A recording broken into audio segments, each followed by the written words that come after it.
अस्सलाम वालेकुम dear readers, कैसे हैं आप? आई होप सब ठीक होंगे। वेलकम करती हूँ आज के अपने न्यू नावल में। तो नावल स्टार्ट करने से पहले जो लोग चैनल पे न्यू आए हैं वो चैनल को सब्सक्राइब करके बेल आइकन को क्लिक लाजमी कीजिए ताकि मेरे आने वाली न्यू वीडियो की नोटिफिकेशन आपको मिलती रहे। तो चलिए बढ़ते हैं आज के अपने न्यू नावल की तरफ। नावल नेम है मिसले अब्रे करम है तो। साथ बड़े खुशगवार मूड में दानियाल के घर से आया था, लेकिन गेट से बाहर का मंजर इसके घबराने के लिए काफ़ी था, क्योंकि दानियाल का टाइगर पालतू कुत्ता गार्ड से आंख बचाकर बाहर निकला हुआ था और एक छोटे से बच्चे को रोककर इसे खूंखार नज़रों से घूर रहा था, जो कि इस मासूम से बच्चे को हरासा करने के लिए काफ़ी था। और वो हलक फाड़े रोए जा रहा था। साथ को खुद कुत्तों से बड़ा डर लगता था, लेकिन अब इस मासूम बच्चे को मुश्किल में देखकर नताइज की परवाह किए बगैर वो इसकी तरफ बढ़ा था और इसे जल्दी से ऊपर उठा लिया। बाहर भला हो टाइगर की याददाश्त का, जिसे ये याद था कि साथ इसके मालिक का दोस्त है, इसीलिए दुम हिलाते हुए इसके कदमों में बैठ गया था। इस दौरान गार्ड भी बाहर आ गया था। खान बाबा, आप कहाँ थे? आपको मालूम भी है ये टाइगर कितना खूनख्वार है और किसी को भी नुकसान पहुंचा सकता है, फिर भी आपने इसे बाहर आने दिया। साथ काफ़ी सख्त लहजे में बोला, जो इसका खासा ना था। माफ़ करो साहब, आइंदा ऐसा नहीं होगा। मैं तो सिर्फ पानी पीने गया था, न जाने ये कैसे बाहर आ गया। वो काफ़ी घबरा गया था। आप इसका इंतज़ाम गेट से थोड़ा दूर करें। अगर इस बच्चे को कुछ हो जाता तो क्या करते? वो इनको तायद करते हुए बच्चे की तरफ मुतवज्जा हुआ था, जो हद से ज़्यादा क्यूट था।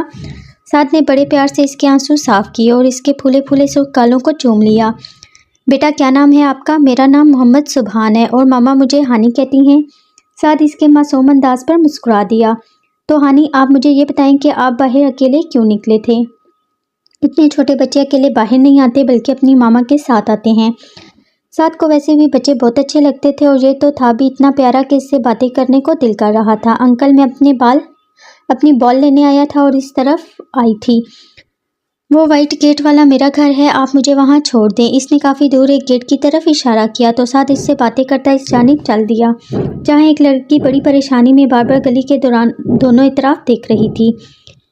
बस अंकल, आप मुझे यहीं उतार दें, वो मेरी मामा खड़ी हैं। और साथ इसके उतारते हुए हैरानगी से इस खूबसूरत लड़की को देखने लगा, जो कहीं से भी इस बच्चे की मां नहीं लग रही थी।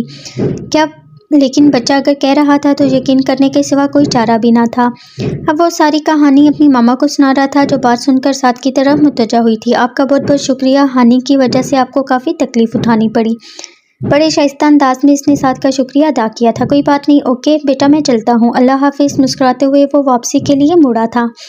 अरे अंकल, रुकें तो, आपने अपना नाम तो बताया ही नहीं। हनी एकदम आकर उसकी टांगों से लिपटा था। मेरा नाम साथ है। वो मुस्कुराते हुए पंजों के बल इसके सामने बैठा था। तो फिर आपकी मामा आपको प्यार से क्या कहती हैं? इसके इस मासूम सवाल पर साथ के चेहरे पर साया लहरा गया। मेरी मामा की डेथ हो चुकी है। अब आप बातें ख़त्म करें और अंदर जाएं, क्योंकि सर्दी काफ़ी हो गई है। वो एकदम उठा था। मेरे पापा की तरह आपकी मामा को भी अल्लाह मियाँ ने अपने पास बुला लिया। मेरे पापा की तरह अल्लाह मियाँ ने आपकी मामा को भी अपने पास बुला लिया। इसके इस तरह कहने से साथ को धचका सा लगा था। इसने इस लड़की की जानिब देखा था, जिसकी आंखों की वीरानी हानि की बात की तायद कर रही थी। अंकल, आप हमारे घर आए ना, मैं आपको अपनी नानों से मिलवाता हूँ। हानि इसका हाथ पकड़े इसे अंदर आने को कह रहा था। साथ को कुछ ये बात मालूम ना थी कि वो जहाँ भी जाता है बच्चे पहली ही मुलाकात में इसके दीवाने क्यों हो जाते थे। बेटा, मैं फिर कभी आपके घर आऊँगा, अभी मुझे देर हो रही है, आप अपनी मामा के साथ जाओ, अल्लाह हाफिज़।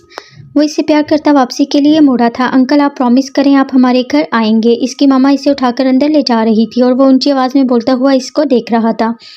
साथ इसकी बात के जवाब में सिर्फ मुस्कुरा दिया, क्योंकि इसके जवाब से पहले ही वो गेट से अंदर दाखिल होकर इसकी नज़रों से ओझल हो चुके थे और इसके थके थके कदम वापसी के लिए मुड़े। शुक्र है ये बच्चा मुझ जितना बदनसीब नहीं। इसकी माँ तो इसके पास है ना, मेरी तरह होश संभालने के बाद। पहला ही दुख वालिदैन से महरूमी की सूरत में तो नहीं मिला, सोचते हुए इसकी आंखें चलने लगी। फ्लैट में दाखिल होते हुए सॉरी रीडर्स, आपको ये पीछे आवाज़ें आ रही होंगी तो इसको प्लीज़ इग्नोर कीजिए। मैं काफ़ी देर इंतज़ार करती रही हूँ कि शायद ये आवाज़ें ख़त्म हो जाएं, तो चलिए मैं फिर नावल रिकॉर्ड करूँगी, लेकिन लगता है ये पूरा दिन अब चलेगा, तो आप इसको इग्नोर करके नावल की तरफ बस अपना ध्यान रखिए। फ्लैट में दाखिल होते हुए वीरानी और बेचैनी पहले से ज़्यादा महसूस हुई थी। लाइट ऑन किए बगैर ही वो सोफे पर ढेर हो गया। इससे पहले कि माजी को याद करते हुए आंखें बरसने लगती, इसका मोबाइल बजा था। जगमगाती स्क्रीन पर कायनात का नाम देखकर वो एक लम्हे के लिए सब कुछ भूल सा गया था। साथी, कहाँ हो तुम? मुझे तुमसे मिलना है। सुबह ही तो ऑफिस में मिले थे, वो हैरानगी से बोला था। वो तुमसे मिलकर बात करनी थी ना। तुम फ्लैट में हो कि नहीं? क्या तुम मेरे घर आ रही हो? इस वक्त दानियाल साथ है? इसके सवाल के जवाब में इधर से भी सवाल किया गया था, क्योंकि वो दानियाल के साथ इसके घर में बहुत दफ़ा आ चुकी थी, लेकिन अकेले में कभी ऐसा इत्तेफाक ना हुआ था और ना ही कभी सार ने इसे आने के लिए कहा था। इसीलिए वो नागवारी से बोला था सॉरी, दानियाल मेरा बॉडीगार्ड नहीं कि जहाँ जाऊंगी वो मेरे साथ होगा। ना ही मैं कोई दूध पीती बच्ची हूँ कि किसी का साथ होना ज़रूरी है। तुम फ़ोन रखो, मैं आ रही हूँ। कायनात को भी इसकी बात पर गुस्सा आ गया था और इसका सुर्ख होता चेहरा देखे बिना ही इसकी नज़रों के सामने घूम गया और वो मुस्कुरा दिया था। कायनात, अगर तुम दूध पीती बच्ची होती तो मैं कभी तुम्हें अपने घर आने से ना रोकता। खैर, तुम मेरे फ्लैट के करीब रेस्टोरेंट में पहुंचो, मैं फ्रेश होकर वहीं पर आता हूँ। और इसके साथ ही इसने कायनात की बात सुने बगैर फ़ोन रख दिया था। कायनात, तुम मुझे दानियाल के तवस्सुत से मिली थी और मैं हमेशा तुम्हें इसके साथ ही मिलना चाहूँगा। इससे आगे तो मैं अपनी सोच की भी हद बंद कर सकता हूँ। अमल तो बहुत दूर की बात है। वो जल्दी जल्दी मुंह हाथ धोता हुआ कायनात और दानियाल के बारे में सोच रहा था। जब वो रेस्टोरेंट में दाखिल हुआ तो इसकी पहली नज़र कायनात पर पड़ी थी, जो बुरा सा मुंह बनाए हुए घड़ी पर नजरें जमाए बैठी थी। साथ काउंटर पर कॉफ़ी का ऑर्डर देकर कायनात की तरफ आया और सलाम करता हुआ कुर्सी घसीटकर इसके सामने बैठ गया। सादी, तुम बहुत बेमुरव्वत हो। कोई भला अपने दोस्त को यूं कहता है कि तुम मेरे घर ना आना। मैं कौन सा तुम्हें खा जाती। वो अभी तक गुस्से में थी, लेकिन जवाब में वो भी मुस्कुराया था। कायनात, तुम जल्दी से मुझे बताओ क्योंकि मुझे बहुत सख्त नींद आ रही है और सुबह 8 बजे मेरी मीटिंग है। अगर नींद पूरी होगी तो ही टाइम से पहुंचूंगा ना। वो घड़ी देखते हुए बोला तो नरमी से था, लेकिन बात काफ़ी बेमुरव्वती वाली की थी।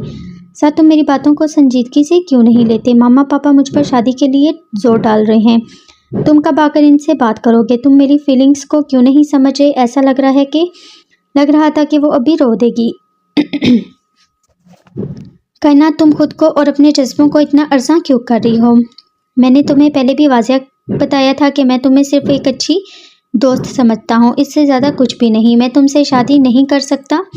तुम बार बार ऐसी बातें करके मुझे शर्मिंदा मत किया करो। वो बहुत संजीदा लग रहा था। लेकिन सादी, मुझे ऐसा क्यों लगता है कि तुम झूठ बोल रहे हो? क्योंकि तुम ये बात कहते हुए अपनी नज़रें झुका लेते हो। तुम्हारा लहजा इतना टूटा और बिखरा हुआ होता है। क्यों है ऐसा? मैं जानती हूँ तुम ये सब कुछ सिर्फ दानियाल की वजह से करते हो, क्योंकि वो मुझसे शादी करना चाहता है और तुम इसकी मोहब्बत में ये सब कह रहे हो। लेकिन याद रखना, मैं ऐसा कुछ भी नहीं होने दूंगी। साथ के बरक्स इसका लहजा बड़ा सुलगता हुआ और मुश्तिल था। कायनात, फ़र्ज़ करो तुम जो कह रही हो वो दुरुस्त भी है, तो फिर मैं भी गलत नहीं कर रहा, क्योंकि मुझे दानियाल और तुम दोनों बहुत अजीज़ हो। मैं कभी नहीं चाहूँगा कि तुम दोनों की ज़िंदगी में कभी कोई दुख हो। अगर तुम्हारी शादी दानियाल से होती है तो इससे अच्छी कोई बात हो ही नहीं सकती, क्योंकि वो ना सिर्फ तुम्हारा कज़न है बल्कि बहुत अच्छा दोस्त भी है। तुमसे मोहब्बत भी करता है। तुम दोनों का फैमिली बैकग्राउंड भी और स्टेटस भी मैच करता है। तुम्हें इसके साथ कभी कोई शर्मिंदगी महसूस नहीं होगी, जबकि मैं तुम्हें कुछ भी नहीं दे सकता। जिसकी ज़िंदगी की पहली हकीकत ही ये है कि वो यतीम है, जिसका पहला घर यतीम खाना है, जिसके पास महरूमियों के सिवा कुछ भी नहीं मुझे अपने वालिदैन का नाम तो बहुत दूर की बात अपना पूरा नाम भी मालूम नहीं।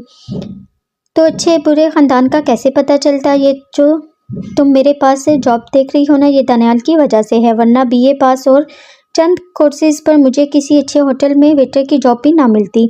ये तो दानियाल का प्यार है, जिसे मुझ में से न जाने कौन कौन से टैलेंट नज़र आ गए। और ये जो लग्जरी फ्लैट है ना, ये भी इसी ने दिया है, वरना मैं यतीम खाने के बाद किसी कुटिया नमा कमरे में रहता। वहाँ तुम्हारे घर के नौकर भी रहना पसंद ना करते। मेरी ये गाड़ी, ये कीमती कपड़े, ये सब कुछ दानियाल के तवस्सुत से है।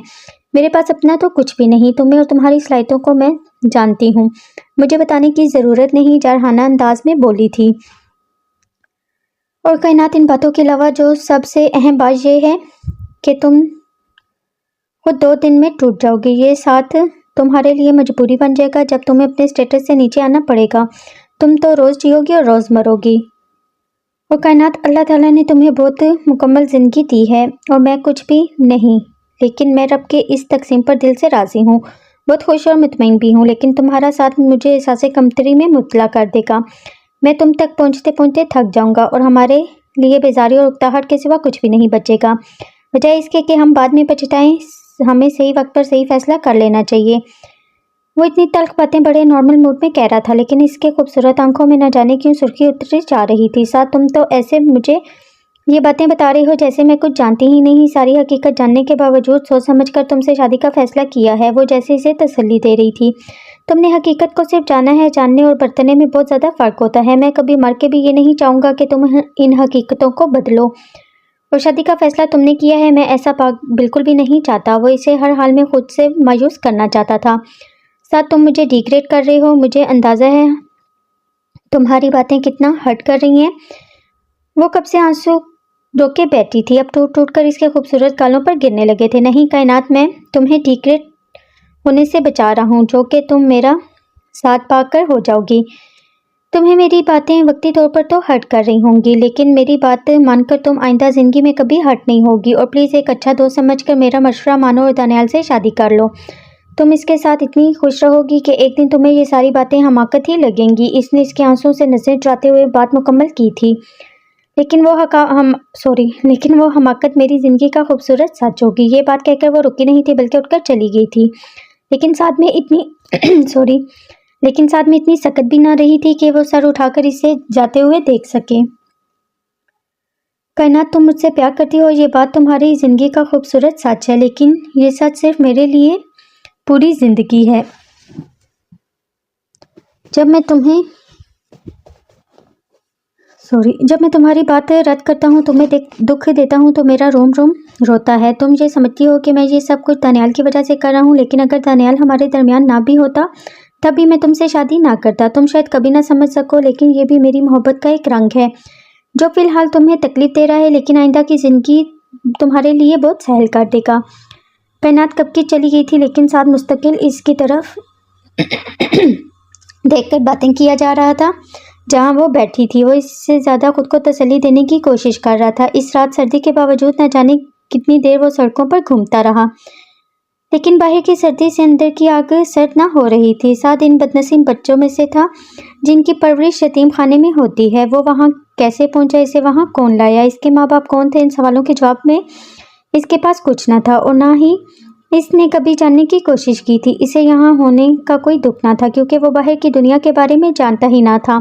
इसे कभी खुशी का एहसास ही ना हुआ था, बल्कि एक अजीब सी बेहिस्सी हर वक्त इस पर मुसल्लत रहती थी।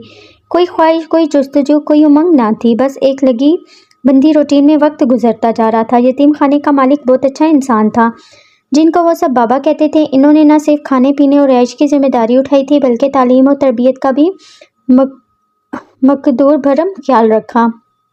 इनकी ही सरपरस्ती में इसने बाकी बच्चों के साथ सरकारी स्कूल और कॉलेज में पढ़ा और फिर बीए पास करने के बाद इस यतीम खाने के मालिक के तवसत से एक बहुत बड़ी मार्केट में सेल्समैन की जॉब मिल गई थी। इसके साथ कई और लड़के भी थे जिनको जॉब दिलवाकर इन्होंने सबको अपने पांव पर खड़ा होने के काबिल बनाया था। इनका राब्ता आज भी इस यतीम खाने के साथ था, जो कि अटूट था, लेकिन अब वो आम लोगों की तरह जिंदगी की दौड़ धूप में शामिल हो गए थे। यतीम खाने से निकलते वक्त बाबा जान की नसीहत साथ को आज भी लफ्ज़ ब लफ्ज़ याद थी। इन्होंने कहा था, शुरुआत हमेशा ज़ीरो से हुआ करती है, लेकिन अल्लाह के करम और अपनी मेहनत और दयानतदारी से इस ज़ीरो के साथ ऐसा हिंसा ज़रूर लगता है जो इसकी कीमत और कदर बढ़ाकर हमें कहाँ से कहाँ पहुँचा देता है। ज़िंदगी में कभी मायूस ना होना, अल्लाह ताला के तकसीम पर दिल से राज़ी रहना, कभी गलत रास्ते का इंतखाब न करना, तुम्हें तुम्हारा हिस्सा ज़रूर मिलेगा। बाबा जान खुद तो इस दुनिया में ना रहे थे, लेकिन इनकी दुआएं हमेशा साथ के रास्ते में रही थी। साथ बहुत मेहनत से काम करता था। इसकी तनख्वाह ज़्यादा ना थी, लेकिन इसकी ज़रूरियात के हिसाब से काफ़ी थी। इसने शुरू से आदत बना ली थी कि अपनी तनख्वाह के 3 हिस्से करता था, एक अपने खर्च के लिए, एक बचत के लिए और एक यतीम खाने में रिहाइश पजीर बच्चों के लिए छोटे छोटे गिफ्ट खरीदने के लिए। बचत वो इसलिए करता था क्योंकि वो चाहता था कि इसका अपना ही घर हो जहाँ वो अपनी मर्जी से रह सके। वो एक आम सा दिन था। साथ जिस शॉप पे काम करता था, आज वहाँ मामूल से कुछ ज़्यादा रश थी। हर ग्राहक चाहता था कि इसको पहले फारिग किया जाए और साथ इनकी डिमांड्स पूरी करते करते हलकान हुए जा रहा था, जब इसकी नज़र एक डिसेंट सी खातून पर पड़ी थी जो कोने में बड़ी कुर्सी पर बैठी किसी को बुलाने की कोशिश कर रही थी। लेकिन इस शोर में इनको कौन सुनता। इनके खतरनाक हद तक जर्द होती रंगत और तशवीशनाक हालत से साथ चौंका था। वो सब गाहकों को छोड़कर इनकी तरफ भागा। आज गर्मी हद से ज़्यादा महसूस हो रही थी, इसीलिए वो जल्दी से पानी का ग्लास लेकर इनके पास आया था। आंटी, आपकी तबीयत तो ठीक है ना? वो पानी का ग्लास इनकी तरफ बढ़ाते हुए परेशानी से बोला, लेकिन दूसरी तरफ यकीनन पानी की ज़रूरत ना थी। वो बड़ी मुश्किल से सांस ले रही थी और इसे हाथ के इशारे से कुछ समझाना चाह रही थी, क्योंकि वो कोशिश के बावजूद बोल नहीं पा रही थी। इस हाथ को इनकी हालत देखकर इनके इशारे समझने में सिर्फ एक पल लगा था। इन पर अस्थमा का अटैक हुआ था और इनको इन्हेलर की ज़रूरत थी। आंटी, आपका इन्हेलर कहाँ है? इनके पर्स की तरफ इशारा करने पर इसने वहाँ देखा तो इनका बैग वहाँ गिरा हुआ था। इसने जल्दी से उठाकर खोला, लेकिन बार बार देखने पर भी इसे वहाँ इन्हेलर दिखाई न दिया। आंटी, आपके बैग में बाकी के अल्फाज इसके मुंह में ही रह गए थे, क्योंकि वो खातून होशो-खुर से बेगाना हो चुकी थी। इनकी गर्दन एक तरफ ढलक गई थी। इनकी ये हालत साथ के लिए हाथ पांव फैलाने के लिए काफ़ी थी। खुरम भाई, मैं इनको हॉस्पिटल लेकर जा रहा हूँ। इसने खातून का बैग गले में डाला और इनको अपनी बाहों में उठाए दुकान के मालिक से कहा था, साथ अपना ख्याल रखना, कोई प्रॉब्लम हो तो मुझे फ़ोन कर लेना। इस तरह की सिचुएशन में पुलिस ज़रूर इन्वॉल्व होती है। खुरम ने इसे ऊंची आवाज़ में खबरदार किया था, लेकिन इस वक्त तक वो वहाँ से जा चुका था। ये सोचे बगैर कि इस मसरूफ़ तरीन इलाके में जो प्राइवेट हॉस्पिटल है, इसका बिल वो अपनी साल भर की तनख्वाह से भी अदा नहीं कर सकेगा। इसके लिए बस यहाँ यही बात तसल्ली बख्श थी कि वो वक्त पर हॉस्पिटल पहुँच गया था। इन खातून का ट्रीटमेंट होने के बाद इनकी हालत अब खतरे से बाहर थी। डॉक्टर बता रहे थे कि इन पर बहुत शदीद अस्थमा का अटैक हुआ था। अगर इनको बर वक्त ट्रीटमेंट ना मिलती तो कुछ भी हो सकता था। किसी के काम आने से कितना सुकून मिलता है, ये एहसास आज साथ को बड़ी शिद्दत से हुआ था। हालांकि इस सुकून के लिए इसकी 5 साल बचत का बड़ा हिस्सा हॉस्पिटल के बिल की सूरत में खर्च हो गया था, लेकिन फिर भी वो मुतमईन था। मरीज को कमरे में शिफ्ट कर दिया गया है, आप इनसे मिल सकते हैं। नर्स की आवाज़ इसे ख्यालों की दुनिया से बाहर लेकर आई थी और सर झटकते हुए नर्स के बताए हुए कमरे में आ गया। आंटी, आपकी तबीयत कैसी है?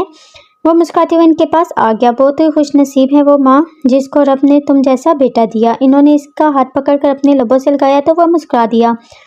माँ क्या होती है, इसका एहसास आज इसे इस अजनबी औरत के बोसे से हुआ था। आपको यूँ अकेले शॉपिंग के लिए नहीं निकलना चाहिए था, और वो भी इन्हेलर के बगैर। इसने बड़ी नरमी से कहा था। अरे बेटा, अकेली कहाँ थी?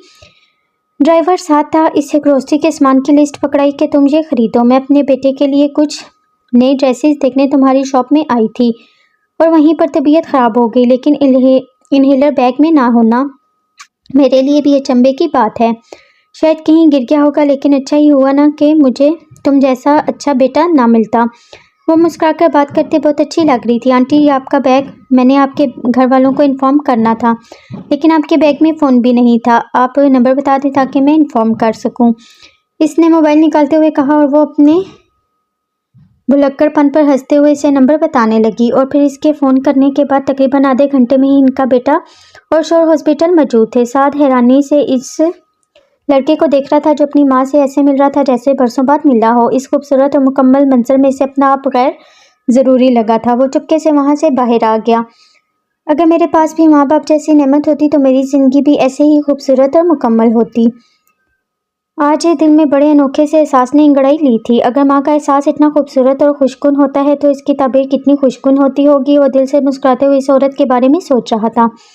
एक्सक्यूज़ मी, कल यहाँ पर एक खातून की तबीयत ख़राब हुई थी और आपकी शॉप में से किसी एक्सक्यूज़ मी कल यहाँ एक खातून की तबीयत ख़राब हुई थी और आपकी शॉप से किसी वर्कर ने इनकी मदद की थी। मुझे इनसे मिलना है। साथ के कानों ने ये फिक्रा इस वक्त सुना जब वो किसी कस्टमर से डील कर रहा था, और जब इसने आवाज़ की सिम देखा तो इसे इन खातून का जवान बेटा नज़र आया जो कल हॉस्पिटल में आया था, जो इसके बारे में खुरम भाई से पूछा था। फिर इसने इस लड़के को अपनी तरफ आते हुए देखा था। हेलो, मैं दानियाल अहमद यज़दानी हूँ। कल आपने मेरी मामा की जान बचाकर मुझ पर जो एहसान किया है वो मैं कभी भूल नहीं सकता। क्या आप थोड़ी देर के लिए मेरे साथ चल सकते हैं? मैंने शॉप ओनर से बात कर ली है। बड़ी शाइस्तगी से बोलता वो स्मार्ट सा लड़का साथ को बहुत अच्छा लगा था। अमारो तो इसके हर अदा से टपक रही थी, लेकिन गरूर का शाइबा तक न था। तभी वो बड़ी सादगी से बात कर रहा था। मेरा नाम साद है, मैंने कोई एहसान नहीं किया। आप छोटी सी बात को लेकर बड़ा तकल्लुफ़ बरत रहे हैं। इसकी ज़रूरत नहीं। वो जवाब में अपनी आदत के मुताबिक बड़ी नरमी से बोला था। आप मैं आपका ज़्यादा टाइम नहीं लूँगा, प्लीज़ आप थोड़ी देर के लिए मेरे साथ चलें। इसके इस तरह मिन्नत भरे अंदाज पर साद शर्मिंदा सा हुआ और इसके साथ चल पड़ा। दानियाल ने बड़े एहतराम से इसके लिए गाड़ी का दरवाज़ा खोला था। साद, आपको अंदाज़ा नहीं मेरी मामा आपको कितनी शिद्दत से याद कर रही हैं। आपके लिए इनके लहजे में वही प्यार झलक रहा है जो मैं अपने लिए महसूस करता हूँ, और अब वो जल्द से जल्द आपसे मिलना चाहती हैं। वो बड़े खुशगवार मूड में बात कर रहा था। देखें, आप मुझे शर्मिंदा कर रहे हैं। मेरी जगह अगर कोई भी होता तो वो यही करता। साद को इसके रवैये की आदत ना थी, हरगिज़ नहीं। अगर आपकी जगह कोई और होता तो मेरी मामा को इग्नोर भी कर सकता था। ये भी हो सकता था कि वो मेरी मामा का क्रेडिट कार्ड और बैग उड़ा ले जाता, लेकिन आपने ऐसा नहीं किया। आपने इतने महंगे हॉस्पिटल का बिल भी अपनी जेब से अदा किया है, हमें इन्फॉर्म किया, लेकिन शुक्रिया का मौका दिए बगैर वहाँ से गायब हो गए। वो जैसे इसे शिकवा कर रहा था। ओहो, तो आप यकीनन बिल की पेमेंट के लिए मुझसे मिलना चाहते थे। इसने दानियाल की बातों का यही नतीजा अखज़ किया था। नहीं, मैं इस शख्स से मिलना चाहता था जिसे अल्लाह ताला ने मेरी मामा की जान बचाने का वसीला बनाया है। बड़ी खूबसूरत बात है, कहकर इसने गाड़ी एक तरफ बने शानदार घर के सामने रोकी थी। लम्हे भर में गेट खुला और गाड़ी पोर्च में आकर रुक गई थी। साथ में बहुत सा गाड़ी से बाहर आया। ऐसा खूबसूरत घर साथ ने इतने नज़दीक से और हकीकत में कभी ना देखा था। वो दानियाल की मैयत में इस महल जैसे घर में दाखिल हुआ था और मिसेस यज़दानी तो जैसे इसी के इंतज़ार में थी। साथ बड़ी अकीदत से इस शफीक खातून के सामने सलाम करने के लिए झुका था, जिन्होंने इसे माँ जैसे खूबसूरत रिश्ते से रोशनास करवाया था। इन्होंने भी बड़े प्यार से इसकी पेशानी को चूम लिया। अगर तुम ना आते तो मैं नाराज़ हो जाती, वो बड़े मान से कह रही थी। साथ बस होले से मुस्कुरा दिया था। इसके बैठने की देर थी कि अनवा इकसाम की चीज़ें इसके सामने रख दी गई और मिसेस यज़दानी खुद इसकी तवाज़ा कर रही थी। इसे अभी थोड़ा ही वक्त हुआ था जब एक ग्रेसफुल सा शख्स सलाम करते हुए ड्राइंग रूम में दाखिल हुआ। ओफो, सॉरी जेंटलमैन, मुझे देर हो गई। मुझे अहमद यज़दानी कहते हैं। वो इससे गले मिलते हुए अपना तारुफ करा रहे थे और साथ इतने पुरतकल्लुफ़ माहौल में इतने सादा मिजाज लोगों से मिलकर हैरान हो रहा था, जो न जाने इसके साथ ऐसा बिहेव क्यों कर रहे थे, या हकीकतन सादा मिजाज थे। यकीनन वो मिसेस यज़दानी से बहुत प्यार करते थे, जिन्होंने इसकी छोटी सी नेकी को इतना बड़ा एहसान मान लिया था। इसके मुख्तसर से तारुफ पर वो तीनों चंद लम्हे के लिए शस्तर रह गए थे। इसने तो बात पर बात की थी, इसे क्या खबर थी ये बात इसकी ज़िंदगी बदल देगी। इसे चाहने वाली माँ मिली, बाप मिला और एक मुखलिस भाई मिला जिसे इसके मिलने का इंतज़ार था। अहमद यज़दानी ने इसे अपने ऑफिस में बगैर किसी तजर्बे के अच्छी पोस्ट पर बिठा दिया। लेकिन अंकल, मैं इस काबिल नहीं हूँ। इसके जवाब में दानियाल ने इसे ये कहकर चुप करा दिया कि मैं तुम्हें सब कुछ सिखा दूंगा। और जब लग्जरी फ्लैट और कार की चाबी इसके हाथ में पकड़ाई तो इसके कुछ बोलने से पहले कहा गया था कि इस पोस्ट के लिए ये मराद मखसूस हैं। वो लोग ये मानने के लिए तैयार ही ना थे कि वो इस पर मुकम्मल एहसान किए जा रहे हैं। ज़िंदगी के इस मोड़ पर आकर वो दंग ही रह गया था। इसे इसकी औकात से बढ़कर मिला था। इतने की तो इसने कभी चाहत भी ना की थी। वो अल्लाह ताला का शुक्र अदा करते ना थकता था, जिसने इसे झोली भर भर कर नवाजा था। वो अब बहुत खुश रहने लगा था। दानियाल की संगत में इसकी ज़ात में खुशगवार तब्दीलियाँ आ गई थी। इसकी हर शाम दानियाल के घर मिसेस यज़दानी के साथ गुजरती थी, जिन्हें इनकी ख्वाहिश पर वो दानियाल की तरह मामा कहता था। वो सुबह नाश्ता अपने फ्लैट में करता था। लंच वो दानियाल के साथ करता, जो मामा बड़े प्यार से भेजती थी। और डिनर भी महीने में 2-3 दफ़ा वो इस प्यारी सी फैमिली के साथ ही किया करता था। सिर्फ यही नहीं, हफ्ते में एक दिन मामा खुद इसके फ्लैट में आती थी। इनका मुशफ़क़ाना रवैया बिल्कुल हकीकी माँ जैसा था। मुलाजिम से कहकर इसके फ्लैट की मुकम्मल सफाई करवाती, अच्छे खाने फरीज करती, और वो ख्वाब किसी कैफियत में इन्हें देखे जाता। भला दुनिया में किसी का साथ यूं भी हुआ करता है। और फिर एक दिन ऑफिस में दानियाल ने इसकी मुलाकात अपनी कज़न कायनात से करवाई थी, जो कि इन्हीं की फर्म में लीगल एडवाइज़र के तौर पर काम करती थी। साथ को इस गुड़िया जैसी नाजुक लड़की को देखकर हैरत हुई थी कि कैसे वो इतनी बड़ी फर्म की ये पोस्ट संभाले हुए है। इसका इजहार इसने दानियाल से भी किया, जिसके जवाब में वो मुस्कुरा दिया था। अरे, इनका घर वकीलों का घर है। तुमने एडवोकेट हसन सरफराज का नाम तो सुन रखा होगा। मौसूफ़ा इन्हीं की साहबजादी हैं। दोनों बड़े बेटे मोहसिन सरफराज और एहसन सरफराज भी वकील हैं, और ये मोहतरमा बड़ी मिन्नतों से इस फर्म को ज्वाइन करने पर राज़ी हुई हैं। मेरी बहुत अच्छी दोस्त भी हैं। कायनात के जिक्र पर इसके चेहरे पर खुशगवार सा तासुर उभरा था।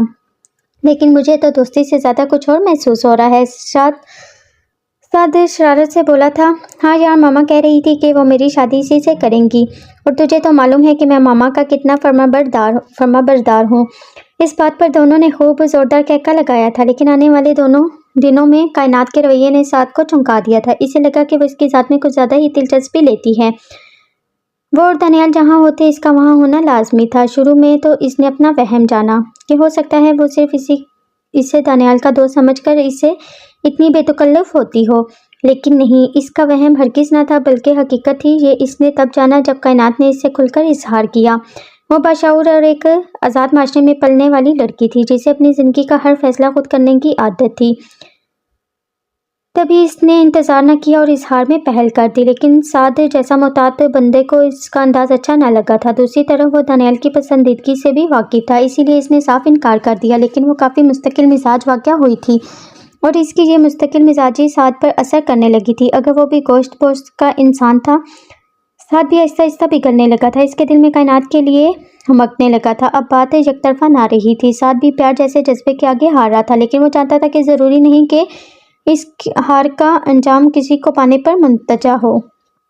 इसने खुद पर कड़े पैरे लगा लिए थे। अब दिल में पलने वाले इन जज्बों को खबर इसने दानियाल और कायनात को कभी ना होने दी थी। ये इसका और इसके दिल का मामला था, तीसरा कोई राजदार ना था। इसीलिए यह एहसास ही हासिल ज़िंदगी था कि कायनात जैसी लड़की इसको चाहती थी। इस एहसास को इसने कीमती सीप की तरह अपनी मुट्ठी में बंद कर लिया। लेकिन हैरान वो इस बात पर थी कि कायनात इससे मायूस क्यों नहीं होती। वो क्यों बार बार इसके पास आती है, इसके लिए अज़ियतों के दर खोलकर चली जाती है। वो बेकसूर होते हुए भी खुद को दानियाल का मुजरिम समझता था और इस मसले का हल वो सोच सोच कर थक चुका था। रात भर की आवारागर्दी और बेआरामी की वजह से इसकी तबीयत काफ़ी ख़राब हो गई थी और दानियाल ने पहली ही नज़र में इसका नोटिस ले लिया था। साथ खैरियत, तुम्हारी आंखें इतनी सूख क्यों हो रही हैं?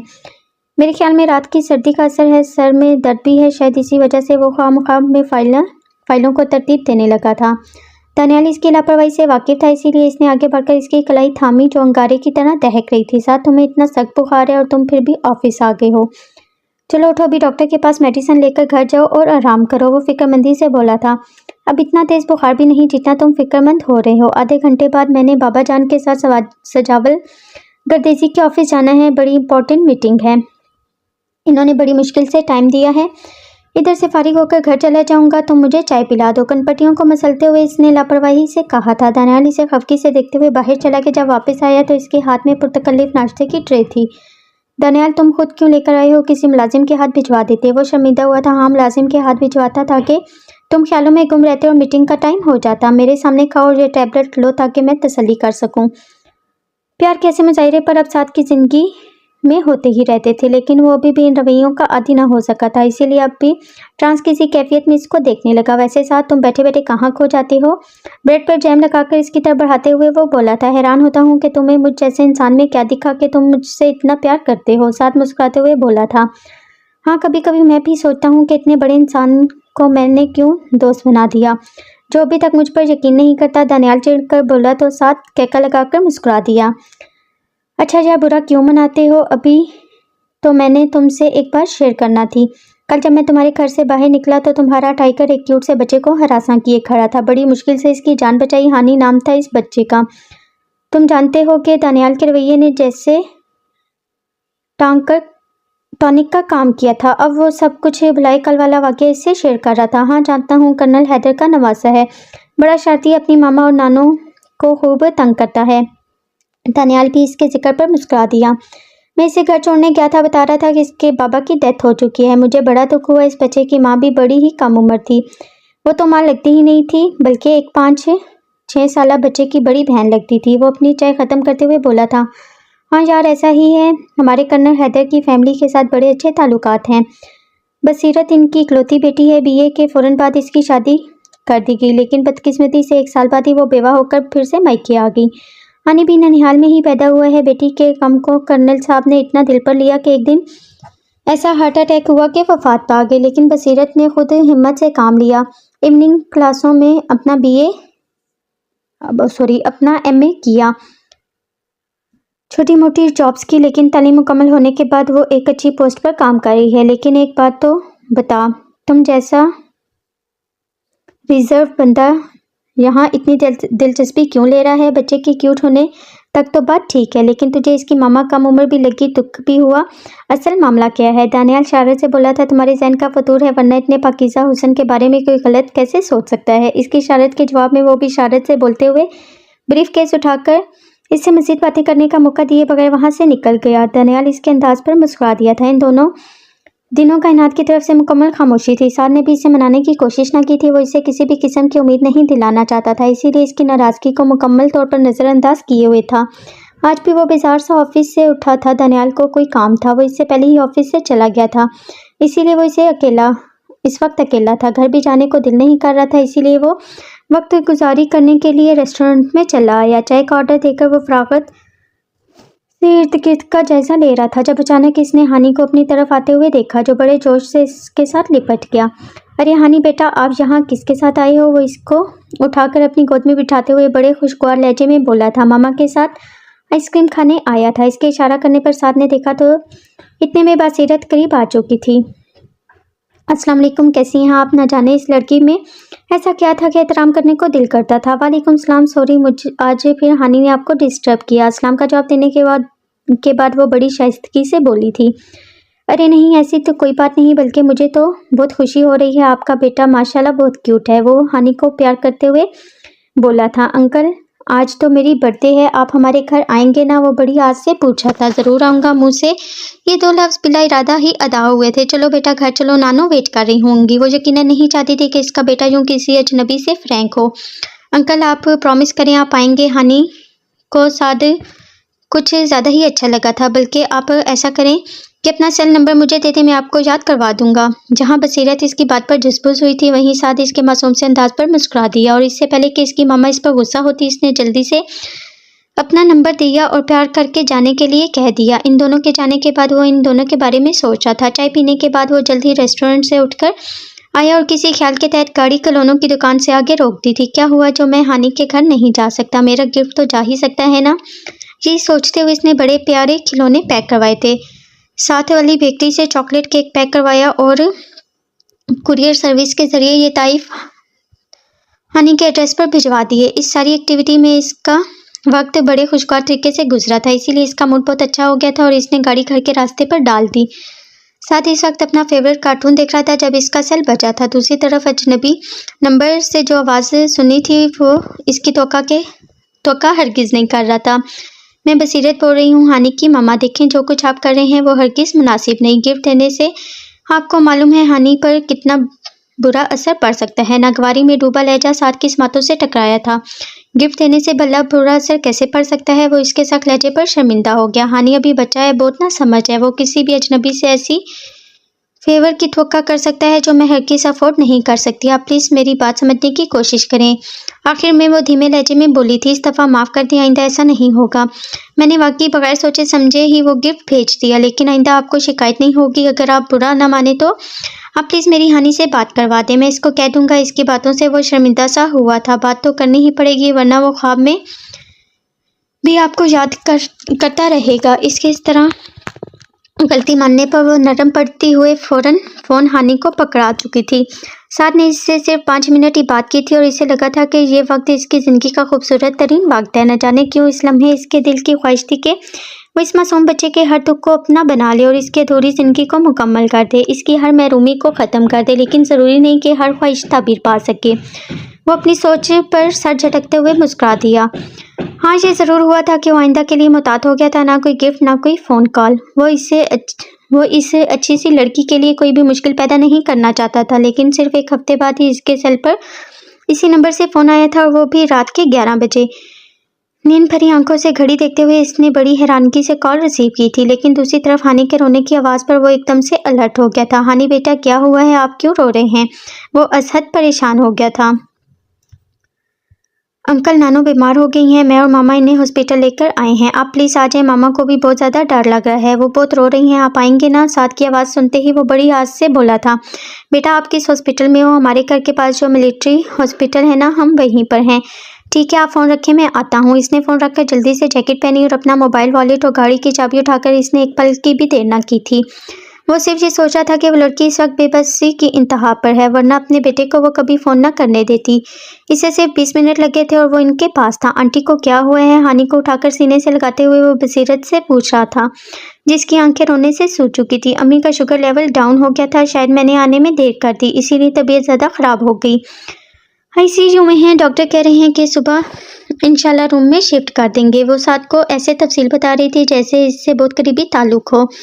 ज़िंदगी में कभी कभी ऐसे लम्हे भी आते हैं जब हमें किसी अपने की शिद्दत से ज़रूरत होती है, किसी पर एतबार करने के सिवा कोई चारा नहीं होता। आज बसीरत के साथ भी ऐसे ही हुआ था। इतने कोलीग्स होने के बावजूद भी इसने हानि के कहने पर साथ को फ़ोन करवाया था, बगैर किसी वहम, बगैर किसी खदशे के। इसे जैसे यकीन था कि वो ज़रूर आएगा और साथ ने इसके यकीन को झुठलाया भी ना था। आपको अकेले नहीं आना चाहिए था, घर से किसी मुलाजिम को लाना चाहिए था। साथ को इस वक्त वो बहुत अकेली सी लगी थी। घर में मुलाजिम तो 2 ही हैं, एक गार्ड और एक घर के कामों के लिए इसकी बीवी। वो दोनों कुछ दिनों की छुट्टी लेकर गांव गए हुए हैं। माफ़ कीजिएगा आपको इसको इस वक्त डिस्टर्ब किया। हानि न जाने क्यों बार बार आपको याद कर रहा था, मैं मना ना कर सकी। वो हाथों को मसलते हुए जैसे सफाई दे रही थी। कोई बात नहीं, मैं डिस्टर्ब नहीं हुआ। वो मुस्कुराया था। बसीरत ने नोट किया था कि ये मुस्कुराहट इसके वजूद का जैसे मुस्तकिल हिस्सा थी। वो बगैर वजह के भी मुस्कुराता था, जैसे अपने अंदर के किसी दर्द को छुपाना चाहता हो। वो वाकई इतना ही खुश रहता था। वो पूरी रात इन्होंने इस कॉरिडोर में गुजारी थी। हानि साथ की गोद में था और इसने अपनी जैकेट उतारकर हानि के ऊपर डाली हुई थी। वो खुद भी आंखें मूंद कर बैठा था। इसने बसीरत से कोई और बात न की थी, तसल्ली का एक लफ्ज़ भी ना खाता। शायद इसको यकीन था कि इसका होना ही बसीरत के लिए तसल्ली का बाइस था। वहाँ पर मौजूद तीनों फर्द अपनी अपनी जगह मुतमईन थे। सुबह बड़ी खुशगवार थी। मिसेस हैदर को होश आ गया था। साथ इनसे मिलकर अपना तारुफ कराकर और बहुत सी दुआएं समेट कर जा चुका था। वो बड़े अच्छे मूड में ऑफिस पहुंचा था, लेकिन दानियाल का बिगड़ा सा मुंह देखकर इसका माथा ठिंका था। खैरियत तो है ना दानी, क्यों मुंह फुलाया हुआ है? वो पूछे बिना न रह सका था। साथ तो मुझे बताओ, मुझ में कोई कमी है क्या? अच्छी खासी शक्लो सूरत है, वेल ऑफ हूँ, किरदार भी मशकूक नहीं। तुम्हारे ख्याल में कोई मुझे रिजेक्ट कर सकता है? साथ के अंदाज पर वो मुस्कुराया था। हरगिज़ भी नहीं, मेरे यार जैसा तो कोई दूसरा हो ही नहीं सकता। तुम बताओ किसने तुम्हें रिजेक्ट किया? साथी, तुम जानते हो ना मैं कायनात को कितना चाहता हूँ। बहुत कम उम्री में मैंने इसके साथ के ख्वाब देखे हैं और अब मामा ने जब खाला जानी से मेरी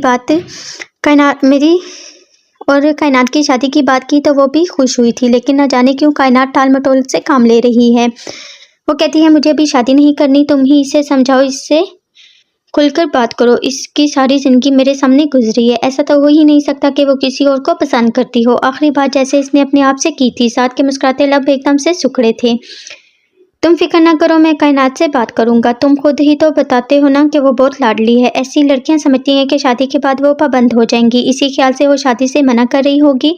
और भला क्या वजह हो सकती है, वरना पसंद तो वो तुम्हें करती ही है। इसकी बातों में सिर्फ तुम्हारा जिक्र होता है। तुम फिक्र क्यों करते हो, मान जाएगी। इसने अपने दोस्त को तसल्ली के कराई और कायनात की सफाई भी दी और झूठ भी बोल दिया। अगर पसंद करती तो मेरे प्रपोजल पर झट से हाँ कर देती, इनकार नहीं करती। और वो मेरी खालाजाद भी है, मुझे और मेरे घर वालों को अच्छी तरह से जानती है।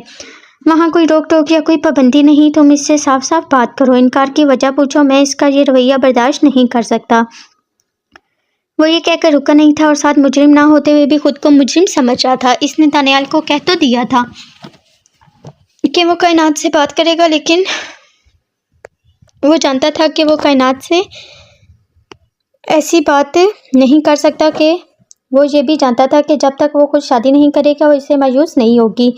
इसका मतलब है मुझे जल्द से जल्द शादी करनी होगी, मगर किससे? वो न जाने कब तक ख्यालों में गुम रहता। जब दरवाजे पर दस्तक ने इसको चौंका दिया। यस कम इन, आपको सर ऑफिस में बुला रहे हैं। ऑफिस बॉय के मैसेज पर तमाम ख्यालों को झटकते हुए वो काम की तरफ मुतवज्जा हुआ, लेकिन पूरा दिन इसके जहन में कश्मकश चलती रही।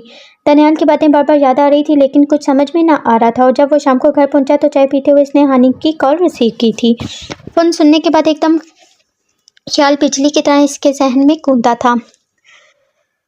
थक गई, और इसे लगा कि ये ख्याल इसके लाशऊर में था। बस इसे ब्रीफिंग की ज़रूरत थी, लेकिन वो जल्दबाजी नहीं करना चाहता था। वो इस मामले को हर जाविये से परख कर फैसला करना चाहता था। और फिर सिर्फ 2 दिन बाद ही इसने अपने फैसले को ओके कर दिया था। इसने दानियाल को फ़ोन मिलाया था। हेलो दानियाल, कहाँ हो तुम? मैं घर जा रहा हूँ, रास्ते में हूँ। खैर तुम क्यों पूछ रहे हो? दानियाल को तशवीश हुई थी। तुम जल्दी से मेरे पास आ जाओ, तुमसे बहुत ज़रूरी बात करनी है। साथ ने संजीदगी से कहकर फ़ोन रख दिया और फिर थोड़ी देर में ही दानियाल इसके पास था। ऐसी क्या बात है जो तुमने यूं इमरजेंसी में बुला लिया? दानियाल ने आते हुए पूछा था। अरे तुम आराम से बैठो तो सही, मैं बताता हूँ। साद ने मुस्कुराते हुए इसे सामने बिठाया था। दानियाल, मैं शादी करना चाहता हूँ।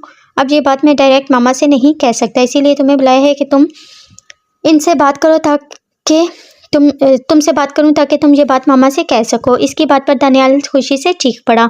साद, तुम सच कह रहे हो? जल्दी से बताओ कौन है वो खुश नसीब जिस पर तुम्हारी नज़र ठहरी है? वो बड़े जोश से इसका हाथ पकड़े हुए पूछ रहा था। मैं बसीरत से शादी करना चाहता हूँ। ये कहते हुए साद की जुबान लड़खड़ाई थी। कायनात का चेहरा एकदम से आंखों के सामने आया और गायब हुआ था, लेकिन वो जैसे बेजान होता हुआ महसूस कर रहा था। फिर भी ज़बरदस्ती की मुस्कुराहट लबों पर सजाए दानियाल को देखने लगा, जो इसकी बात सुनकर ज़्यादा खुश दिखाई नहीं दे रहा था। साथ, तुम जानते हो वो एक बच्चे की माँ और बेवा है। वो तुम्हें और तुम्हारे घर को कभी भी मुकम्मल त्वचा और प्यार नहीं दे सकेगी। इसके जज्बे किसी और के नाम हो चुके हैं, वो तुम्हें खुश नहीं रख सकती। और मैं जानता हूँ कि तुम ये सब कुछ इस छोटे बच्चे की वजह से कर रहे हो। तुम्हें इसमें अपना आप दिखता है। तुम इसकी यतीमी को दूर करने के लिए खुद को पूरी ज़िंदगी के लिए खुशियों से महरूम कर रहे हो। तुम मेरी बातों से इनकार नहीं कर सकते, क्योंकि मैं तुम्हारी रग रग से वाकिफ़ हूँ। मैं खुद तुम्हारे लिए एक अच्छी सी लड़की ढूंढूंगा जो तुमसे प्यार करेगी, जिसका दिल तुम्हारे लिए धड़केगा, जिसके तमाम जज्बे अनछुए होंगे और तुम्हारे नाम होंगे, जिसकी ज़िंदगी तुमसे शुरू होकर तुम पर ही ख़त्म होगी, जो तुम्हारे जैसी ही होगी, ना कि बसीरत जैसी। मैं मानता हूँ वो अच्छी लड़की है, लेकिन मेरे दोस्त के काबिल नहीं। दानियाल इसकी दोस्ती में कुछ ज़्यादा ही जज्बाती हो गया था और साथ दुखी दिल से मुस्कुरा रहा था। वो अपने इस प्यारे दोस्त को कैसे बताता कि इसके जज्बे भी तो अनछुए नहीं हैं, इसका दिल भी तो किसी और के लिए धड़कता है, इसकी ज़िंदगी भी तो किसी और से शुरू होकर ख़त्म होती है। वो तो बस खुद को हानि और बसीरत की ज़िंदगी में मसरूफ़ करना चाहता है, अपना गम भुलाना चाहता है। अब सिर्फ मुस्कुराता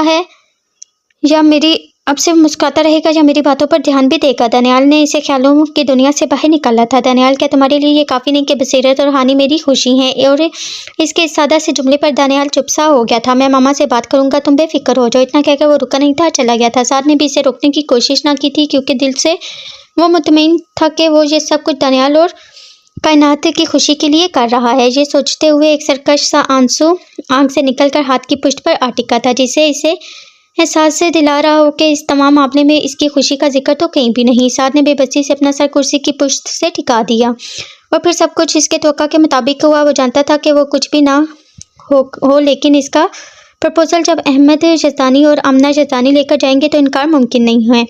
साद की सारी जिम्मेदारी इन्होंने खुद ली थी, इसीलिए कुछ वक्त लेने के बाद इनका प्रपोजल कबूल कर लिया गया। साद इस वजह से भी खुश था कि मामा और बाबा ने दानियाल के बरक्स इसके फैसले को सराहा था, इसका भरपूर साथ दिया था। अभी भी शादी की तारीख तय ना हुई थी।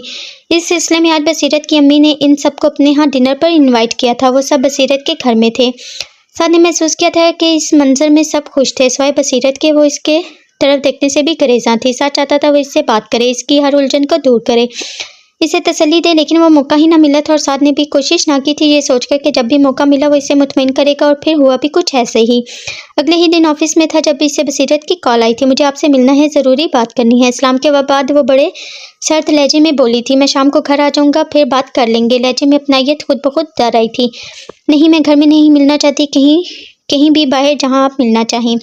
वो जल्दी से बोली थी कि कहीं वो घर ही ना आ जाए, आप मेरे ऑफिस आ जाएं, फिर मिलकर कहीं चलते हैं। इसने एड्रेस बताकर फ़ोन रख दिया और जल्दी जल्दी अपने काम समेटने लगा, क्योंकि 2-3 दिनों से बहुत सारा काम अल्तवा में पड़ा हुआ था। और फिर तकरीबन आधे घंटे बाद वो इसके ऑफिस में थी। स्किन और से इम्तिजाज के सादा कमीज शलवार में बड़े से दुपट्टे के साथ वो हमेशा की तरह बड़ी पुरवकार लग रही थी। आप क्या लेंगी, चाय या कॉफ़ी? वो इसको बैठने का इशारा करते हुए पूछ रहा था। नहीं, कुछ भी नहीं, दिल नहीं चाह रहा। वो बहुत बेचैन सी लग रही थी और साथ इसकी बेचैनी को महसूस करते हुए एकदम से खड़ा हुआ था। चलें फिर कहीं बाहर चलते हैं। और इससे पहले कि वो कोई और बात करता, कायनात आंधी तूफान की तरह ऑफिस में दाखिल हुई थी। साथ, ये मैं क्या सुन रही हूँ, तुम ऐसा नहीं कर सकते। वो गुस्से में बसीरत को देख न सकी, जो हैरानगी से इस खूबसूरत लड़की को देख रही थी। शुक्र है कायनात तुम आ गई, इसी बहाने तुम बसीरत से भी मिल लोगी। यही बसीरत है और बहुत जल्द यही नहीं ये होगा, हमारी शादी होने वाली है। साद एकदम सूरत हाल को संभालते हुए बोला था। और बसीरत, ये कायनात है, मेरी कोलीग और बहुत अच्छी दोस्त भी। इसके तारुफ कराने का तरीका कायनात को बहुत कुछ पावर करवा गया था। अगर दानियाल मेरा पूछे तो बता देना मैं बसीरत के साथ हूँ। आए बसीरत। वो दोनों कायनात को हैरान और परेशान छोड़कर जा चुके थे। लगता है आपकी दोस्त को मुझसे मिलकर खुशी नहीं हुई। बसीरत ने कायनात के रवैये से यही अखज़ किया था, इसीलिए जब वो करीबी रेस्टोरेंट में पहुंचे तो इसने सबसे पहले यही बात की थी। हाँ, वो कुछ अपसेट है, दानियाल से झगड़ा चल रहा है ना, शायद इसी वजह से वो आपसे सही से मिल नहीं सकी। दानियाल की कज़न है, आप यकीनन जानती होंगी, अनकरीब इनकी शादी होने वाली है। खैर, आप अपनी कहें, क्या कहना चाहती हैं? साथ जानता था कि कायनात के आज के रवैये को देखकर बसीरत के ज़हन में कई सवाल उठे होंगे, इसीलिए इसने ऐसी बात बताई कि किसी सवाल और जवाब की गुंजाइश ही ना बचे, और इसकी त्वचा भी अपनी तरफ करवाने में कामयाब हो गया। साथ आपने बहुत जल्दबाजी से काम लिया है, मुझसे बात किए बगैर ही आपने अंकल और आंटी को भिजवा दिया, क्योंकि मैं आपसे तो क्या किसी से भी शादी नहीं करना चाहती थी। यकीनन आप कहेंगे कि मुझे अपनी अम्मी से कहना चाहिए था, लेकिन इसका कोई फ़ायदा नहीं। वो सोचती हैं कि इनके बाद मेरा इस दुनिया में कोई सहारा नहीं, इसीलिए वो किसी ऐसे प्रपोज़ल के इंतज़ार में थी। मेरा इनकार इनके लिए कोई मायने नहीं रखता, इसीलिए मैंने सोचा कि आपको अंधेरों में ना रखूं और आपसे बात करूं। मैं शादी नहीं करना चाहती। वो जो बहुत बाएतमाद लगती थी, इस वक्त साद के सामने बिल्कुल वैसी नहीं लग रही थी। शादी न करने की कोई ख़ास वजह? साद ने इसकी कुशादा आंखों में झांकते हुए बड़े आम से अंदाज में पूछा था।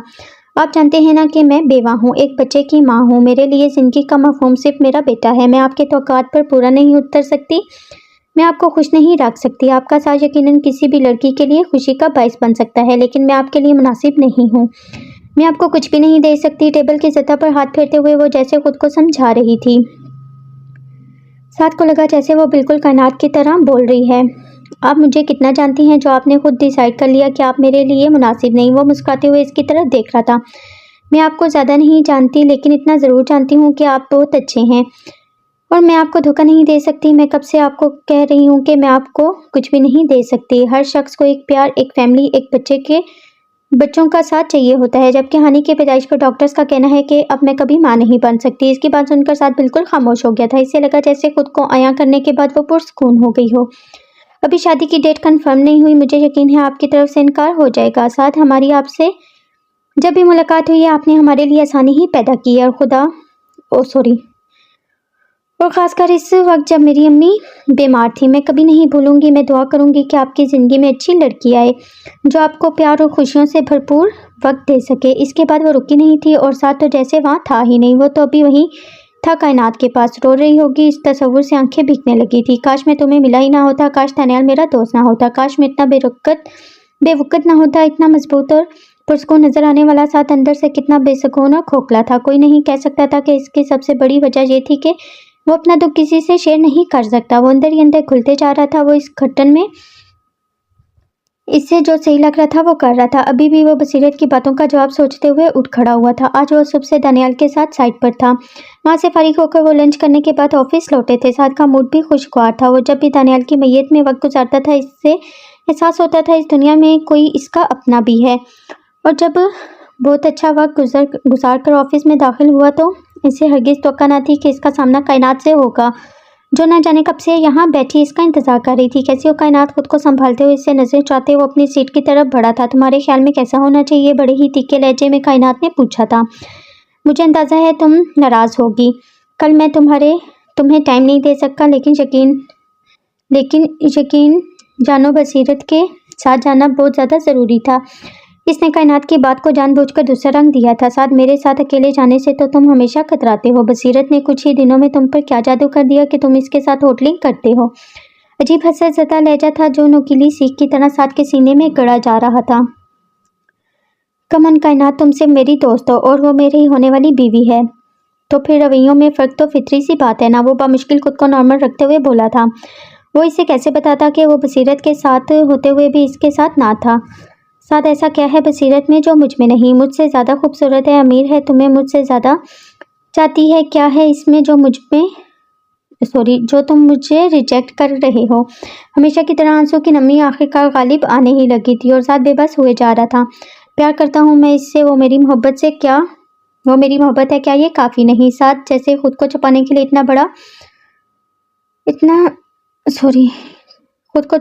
अपना लहजा सख्त किया था। क्यों तुम इससे प्यार करते हो? क्या दे सकती है वो तुम्हें? अपनी बेवकी और एक अदर बच्चा? यही ना? गुस्से से बोलते हुए वो फट पड़ी थी। और तुम भी प्यार करती हो मुझसे? क्या दे सकती हो? क्या दे सकता हूँ मैं तुम्हें? अपनी यतीमी, महरूम, एहसास कमतरी, प्यार और मोहब्बत में दिल सिर्फ देने पर आमादा होता है। लेना तो इसे इसका असूल ही नहीं होता। मैं बसीरत से प्यार करता हूँ, ये मेरे लिए काफ़ी है। और तुम प्लीज़ मुझे भूल जाओ कि तुम्हारा सिर्फ एक जज्बाती फेल है जो तुमको कभी भी खुश होने नहीं देगा। साथ जल्द अज जल्द बात समेटना चाहता था। वो नहीं चाहता था कि दानियाल किसी काम से यहाँ आ जाए और कायनात को यूँ रोता हुआ देखे। साथ तुम्हारी ये खोखली लफाजी मेरी तसल्ली नहीं कर सकती। तुम खुद पर जबर करके मुझे दुख दे रहे हो सिर्फ दानियाल के लिए, लेकिन मैं तुम्हारी ये ख्वाहिश भी पूरी नहीं होने दूंगी। अगर मैं खुश नहीं तो फिर तुम्हें और दानियाल को क्यों खुश होने दूंगी। हमने किसी भी फेल से पहले मेरी ये बात याद रखना। बेदर्दी से अपने आंसू को साफ करते हुए वो रुकी नहीं थी और साथ को लगा था कि इस लग्जरी ज़िंदगी से तो बेहतर वो जोड़ तोड़ वाली ज़िंदगी ही अच्छी थी। कम अज़ कम अगर सपना था तो दुख भी तो ना थे। इतनी अजियत और इतनी बेबसी तो ना थी। न जाने इसका क्या अंजाम होने वाला था। अगर दानियाल को मालूम हो जाता तो वो तो मर ही जाएगा। इसे कितना दुख होगा कि मैंने इसे यूँ दुख दिया। इसने मेरी और कायनात की पहली मुलाकात ही मुझसे शेयर किया था कि वो कायनात से प्यार करता है, तो फिर मैंने गलत राह पर चलते हुए अपने कदम क्यों ना रोके थे। मुझे दोस्त की बचपन की मोहब्बत क्यों नज़र ना आई थी। मुझ जितना भी कोई एहसान फरामोश और धोखेबाज नहीं होगा। वो सब कुछ जानते बूझते अपने भाई जैसे दोस्त के लिए दुखों का सामान कर दिया। मैंने ये गलती की है और मैं ही इसे सुधारूंगा। यही सोचते हुए वो सारे काम छोड़कर खड़ा हुआ और इसका रुख बसीरत के घर की तरफ था।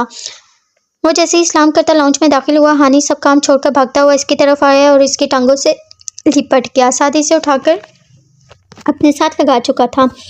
इसका फेवरेट चॉकलेट इसके सामने किया था। थैंक यू अंकल, खुशी से कहते हुए हानि ने बाहें इसके गले में डाल दी थी। अच्छा हुआ साथ बेटा तुम आ गए। हानि तुम्हें बहुत ज़्यादा याद कर रहा था। अगर मसरूफ़ ना हो तो कभी कभी चक्कर लगा लिया करो। बसीरत की अम्मी इसे देखकर खुश हुई थी। अरे आंटी कभी कभी क्यों, बहुत जल्दी इंशाल्लाह मैं हानि को हमेशा के लिए अपने साथ लेकर जाऊँगा। वो मुस्कुराते हुए बसीरत की तरफ देखकर कह रहा था, जो शायद हानि को होमवर्क करवा रही थी। इसके आगे हानि का बैग और कापियाँ पड़ी थी। वो झपटते हुए कापियाँ समेटने लगी। अल्लाह तुम्हारी ज़ुबान मुबारक करे और तुम्हें तुम्हारी नेक नीयत का अजर दे।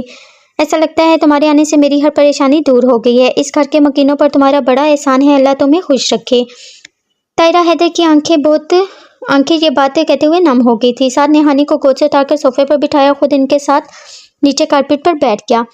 बेटा भी कहती हैं और मेरे अमल के लिए लफ्ज़ एहसान भी इस्तेमाल करती हैं। इनके आंसू अपने हाथों से साफ करते हुए वो बड़ी नरमी से बोला था, अरे बेटा मुझे तो लगता है कि मैंने ज़िंदगी में कोई बहुत बड़ी नेकी की थी जिसका अजर तुम्हारी सूरत में मुझे मिला है और बेटे की कमी भी पूरी होगी।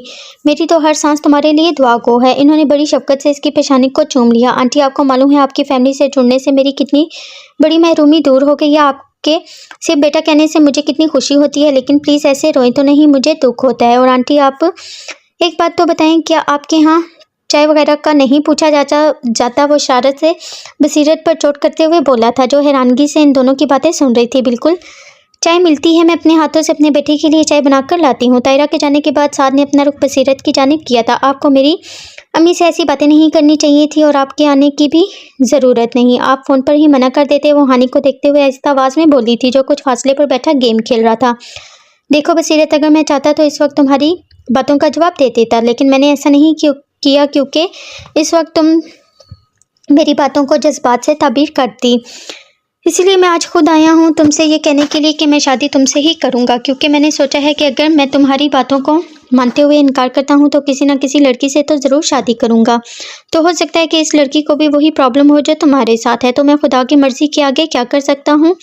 इसीलिए मैंने सोचा कि शादी तो तुमसे ही करनी है। तुम अपने दिल से हर वसवसा निकाल दो, क्योंकि डॉक्टर्स की बात खुदा न खास्ता हरफ आखिर तो नहीं होती। 5 साल पहले अगर कोई पेचीदगी हुई थी तो अल्लाह की रहमत से वह दूर भी हो सकती है। और मुझे अपने रब पर पूरा यकीन है, इंशाल्लाह हमारे प्यारे प्यारे बच्चे होंगे जिन पर हानि अपना रोब जमाया करेगा। इसको बेतकल्फ़ी से तुम कहना और शारत से मुस्कुराना बसीरत को लाजवाब कर चुका था। आखिर में इसकी बात सुनकर इसके गालों पर सुर्खी दौड़ गई थी। साद ने बड़ी दिलचस्पी से इसको देखा था। इससे पहले कि वो कोई और बात करते ताहिरा चाय लेकर आ गई थी। साद बेटा तुमसे एक और बात भी करनी थी, लेकिन अगर तुम्हें बुरी लगे तो प्लीज़ बेटा मुझे माफ़ कर देना। ताहिरा बात करते हुए हिचकिचा रही थी। साद के साथ बसीरत ने भी इनको सवालिया अंदाज में देखा था। आंटी प्लीज़ आप बात करें। तमाम मालूमात अगर पहले डिस्कस कर लिए जाएं तो ज़्यादा अच्छा है। इसके नरम लहजे से तायरा को हौसला हुआ था। बसीरत के बाबा ने इस घर को बड़े शौक और प्यार से बनवाया था। अपनी ज़िंदगी की तमाम तर जमा पूंजी इस पर लगा दी थी। मेरा दिल करता है ये घर हमेशा आबाद रहे। बेटा तो है नहीं जो ये ख्वाहिश पूरी करे। और बेटी तो होती ही जाने के लिए है, इसके जाने के बाद ये घर वीरान हो जाएगा, लेकिन अगर तुम चाहो तो इस घर की रौनक बरकरार रह सकती है। अगर तुम्हें बुरा न लगे तो शादी के बाद अगर तुम यहीं पर शिफ्ट हो जाओ तो मैं बहुत खुश हो जाऊंगी। वैसे भी ये घर तुम लोगों का ही है, ये एक माँ की ख्वाहिश है, कोई शर्त या ज़बरदस्ती नहीं। तुम मेरे बेटे हो, अगर तुम मेरी बात मानो तो तब भी मैं खुश होंगी, ना मानो तब भी। बसीरत हैरानगी से साद को देख रही थी, जो किसी गहरी सोच में डूब गया था। साद को खामोश देखकर तायरा के चेहरे पर मायूसी फैलने लगी। बसीरत का दिल चाह के वो अपनी माँ को कहे कि ऐसी बातें करके साद को मुश्किल में ना डालें, लेकिन साद के बोलने पर वो खामोश हो गई थी। ठीक है आंटी, अगर आपकी खुशी इसी में है तो मुझे कोई एतराज़ नहीं, बल्कि मुझे तो खुशी होगी कि मुझे एक बना बनाया घर मिल जाएगा।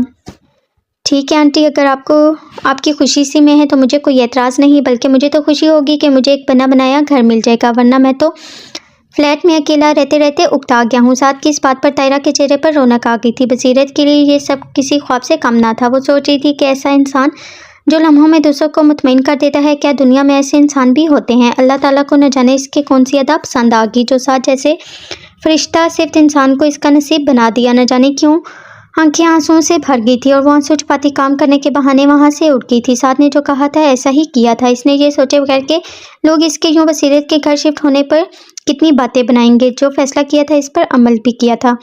इसके लिए बस यही काफ़ी था कि इसका दिल मुतमईन है और इसके इस अमल से इसके घर के 3 लोग खुश हैं जिनसे वो जुड़ने वाला था। हाँ, ये ज़रूर हुआ था कि मामा पापा और दानियाल ने इसको ज़रूर सराहा, शायद इस वजह से कि वो सिर्फ इसकी खुशी चाहते थे। और फिर एक दिन बड़ी सादगी से साद और बसीरत का निकाह जैसे पाकीज़ा बंधन में बन गए थे। शादी में सिर्फ साद और बसीरत के ऑफिस के ही लोग थे। दानियाल तो बहुत हल्ला गुल्ला करना चाहता था, लेकिन साद ने इस लिखे से इसको मना कर दिया। हम सारे शौक तुम्हारी और कायनात की शादी पर पूरे करेंगे। क्यों, मैं ठीक कह रहा हूँ ना? साद ने मुस्कुराते हुए इसको देखा था।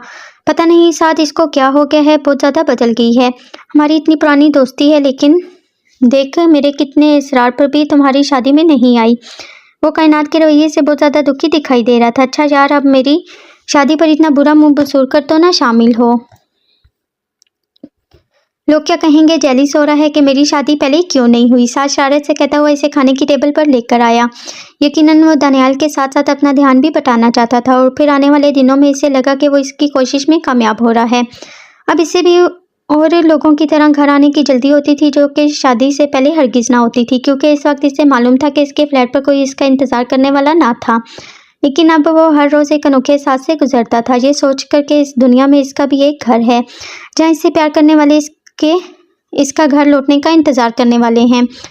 वो हानि से बातें करता तो इसे वक्त गुजरने का एहसास ना होता था। इसने हानि और बसीरत की ज़िंदगी में रंग भर दिए थे। इसने हानि का हर काम खुद अपने ज़िम्मे ले लिया था और बसीरत को हानि के साथ बच्चा बनते देखकर हैरान होती रहती थी। साद आपसे एक बात पूछनी है। साद आपसे एक बात पूछनी थी। वो अभी भी एक पार्टी से लौटे थे, जो कि साद के ऑफिस वालों ने इन दोनों की शादी की खुशी में अरेंज की थी, और ये दोनों वहाँ से बहुत अच्छे मूड में लौटे थे। बसीरत अब इसकी और हानि के सुबह के लिए कपड़े प्रेस कर रही थी और साद न्यूज़ चैनल लगाए हुए बैठा था जब बसीरत ने इसे मुखातिब किया, और साद टीवी से नज़र हटाकर इसको देखने लगा था। क्या दानियाल भाई और कायनात की अभी भी सुलह नहीं हुई? बड़ा सादा सा लहजा था, लेकिन साद को चौंकाने के लिए काफ़ी था। तुम क्यों पूछ रही हो? मुझे लगा कायनात का मूड आज भी अच्छा ना था और वो पार्टी से जल्दी ही चली गई थी, तो मुझे लगा कि अभी भी इनका झगड़ा चल रहा है। वो अब कपड़े प्रेस कर चुकी थी, इसीलिए इसके साथ आकर सोफे पर बैठ गई। असल में मुझे लगता है कि जो भी बात है वो दोनों ही मुझसे डिस्कस नहीं करना चाहते, तो मैंने भी ज़्यादा इंटरफेयर नहीं किया, लेकिन तुम्हारे तवज्जो दिलाने पर मुझे लग रहा है कि मुझे इनसे बात करनी चाहिए। वैसे भी मुझे लगता है कि शादी से पहले सारी लड़कियाँ यूं ही एटीट्यूड दिखाती हैं, ज़िंदगी में कभी झूठ नहीं बोला, इसीलिए बात बदलनी पड़ी थी। हैरानी है आपकी बात पर, इससे आपका क्या मतलब है? वो बोली थी। अब तुम खुद को ही ले लो, शादी से पहले तुम्हारा रवैया मेरे साथ कितना सख्त था, तभी तो मुझे अपना आप भी मशकूक सा लगने लगा था। अब इसको इशारे से देखते हुए बोला था। इसकी बात पर बसीरत चुप सी हो गई। मैं मजाक कर रहा था, तुम्हें शायद बुरा लगा। वो शर्मिंदा सा हो गया था। मैं पहले ऐसी नहीं थी, मैं तो अम्मी पापा की बहुत ज़्यादा लाडली और नरम मिजाज बेटी थी, बहुत ज़्यादा शरारती। मेरे लिए ज़िंदगी का मफहूम शायद खुशी और खेल कूद के सिवा कुछ भी ना था। बाबा जानी ने बहुत कम एज में मेरी शादी कर दी। वो हार्ट पेशेंट थे इनके लिए, इसलिए इन्हें जल्दी थी कि मेरी शादी इनकी ज़िंदगी में ही हो जाए, लेकिन मेरे नसीब में तो कुछ और ही लिखा था। हनान बहरीन में होते थे। शादी के 1 माह बाद ही वो वापस लौट गए और फिर चंद माह बाद एक हादसे में इनकी डेथ हो गई। बाबा मेरे काम में शरीक होने गए थे, लेकिन हनान के पेरेंट्स ने बाबा से कहा कि वो मुझे अपने साथ अपने घर ले जाएं। अब ससुराल में मेरे लिए कोई जगह ना थी।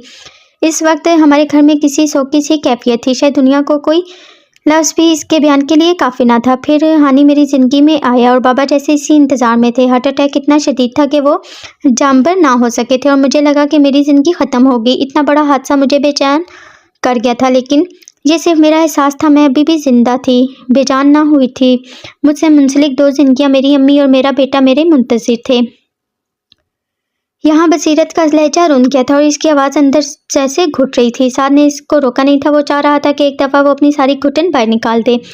वो बाहर से सख्त नज़र आने वाली लड़की हकीकत में हरगिज़ मजबूत ना थी। वो तो अंदर की बढ़ती हुई घुटन से जैसे खोखली होती जा रही थी। साद इसे वापस ज़िंदगी की तरफ लाना चाहता था। इसने बसीरत के दोनों हाथ अपने हाथों में लिए, जैसे अपना होने का यकीन दिलाना चाहता हो।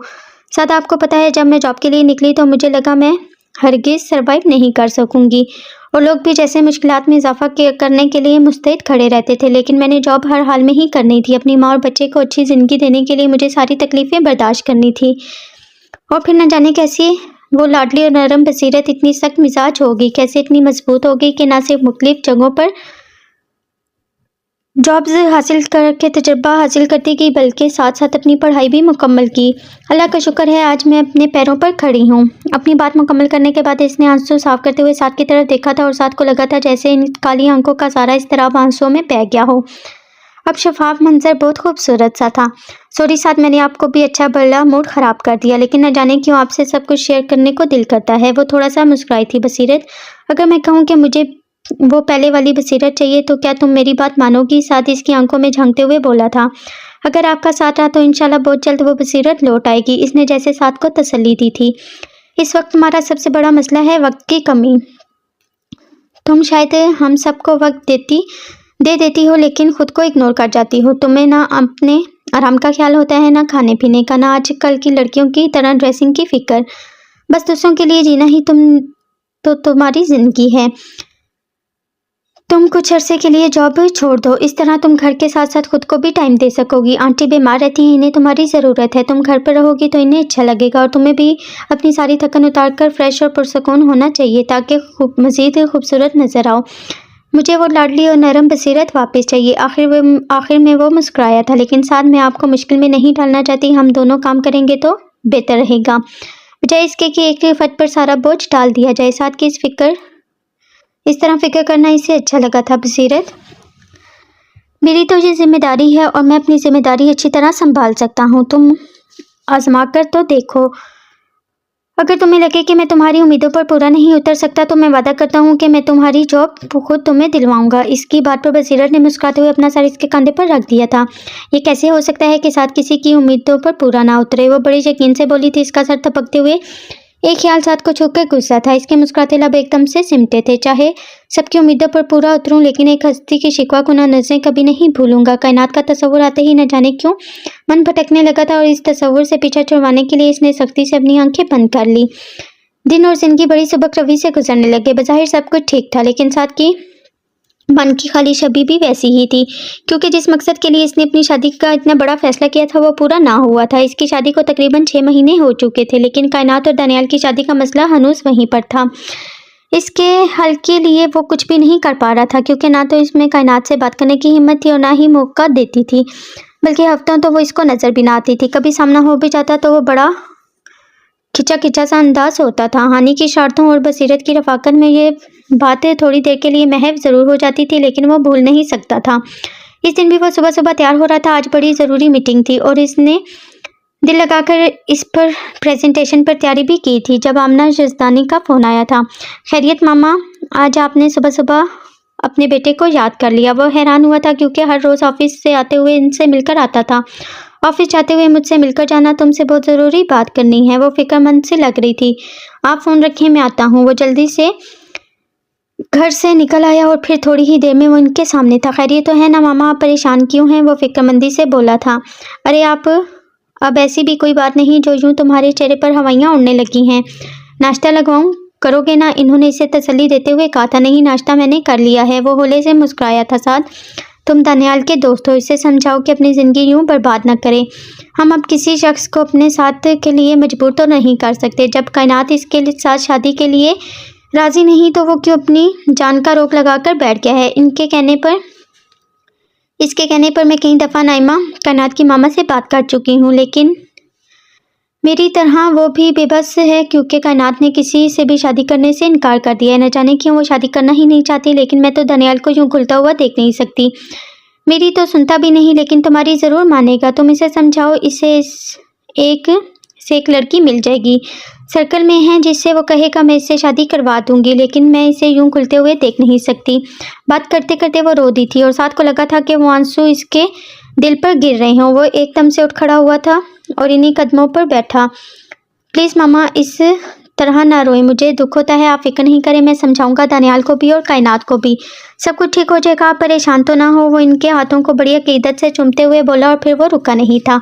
ऑफिस से देर हो रही थी, अगर ना भी हो रही होती तो वो इससे वहाँ बैठा ना जाता, क्योंकि इसे लगा था ना जाते हुए भी वो इन आंसुओं की वजह बना है। ड्राइविंग के दौरान भी इसकी सोचें भटक रही थी। इस वक्त इसकी ड्राइविंग ना हो रही थी, लेकिन ऑफिस जाना भी ज़रूरी था। वो बड़ी मुश्किल से ऑफिस पहुंचा था, लेकिन वहाँ इसका सामना सबसे पहले दानियाल से हुआ था, जो शायद किसी और को नहीं, लेकिन इसे थका हुआ ज़रूर लगा था। यकीनन आजकल घर में यही मसला ज़ोरे गौर था।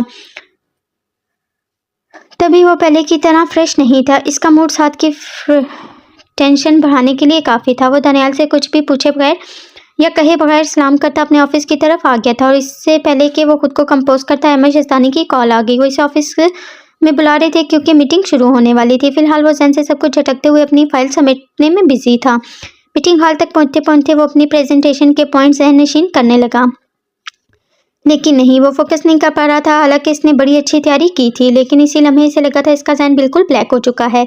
ये इसकी सबसे बड़ी कमजोरी थी कि वह छोटी छोटी परेशानी को सर पर सवार कर लेता था। हाँ, सामने वाले को एहसास होने नहीं देता था, लेकिन आज ये मसला छोटा ना था। शायद इसीलिए इसकी परेशानी मीटिंग रूम में मौजूद सब लोगों पर आया हो रही थी। वहाँ मौजूद किसी शख्स को भी इसकी सलाहियत पर शोभा ना था, चाहे वो इनकी कंपनी के हरीफ ही क्यों ना हो। लेकिन आज वो खुद को साबित कर ना सका था। वो टेंडर बड़ी आसानी से हरीफ कंपनी को मिल चुका था। साथ का इस लम्हे जी चाह रहा था कि ज़मीन फटे और वो इसमें समा जाए। वो अहमद शहज़ादी से नज़रें भी ना मिला पा रहा था, जो हमेशा की तरह इस पर एतबार कर बैठे थे, लेकिन इस दफ़ा वो इनकी उम्मीदों पर पूरा ना उतर सका था। वो छोटे बच्चों की तरह नादिम सा इनसे माफ़ी मांग रहा था। इसके इस अंदाज पर अहमद शहज़ादी के लबों पर मुस्कुराहट दौड़ गई थी। बच्चे, ये तुम्हारी गलती से नहीं हुआ, वो टेंडर हमारे नसीब में ना था। इसमें ज़रूर अल्लाह ताला की कोई ना कोई मसलियत पोशीदा होगी।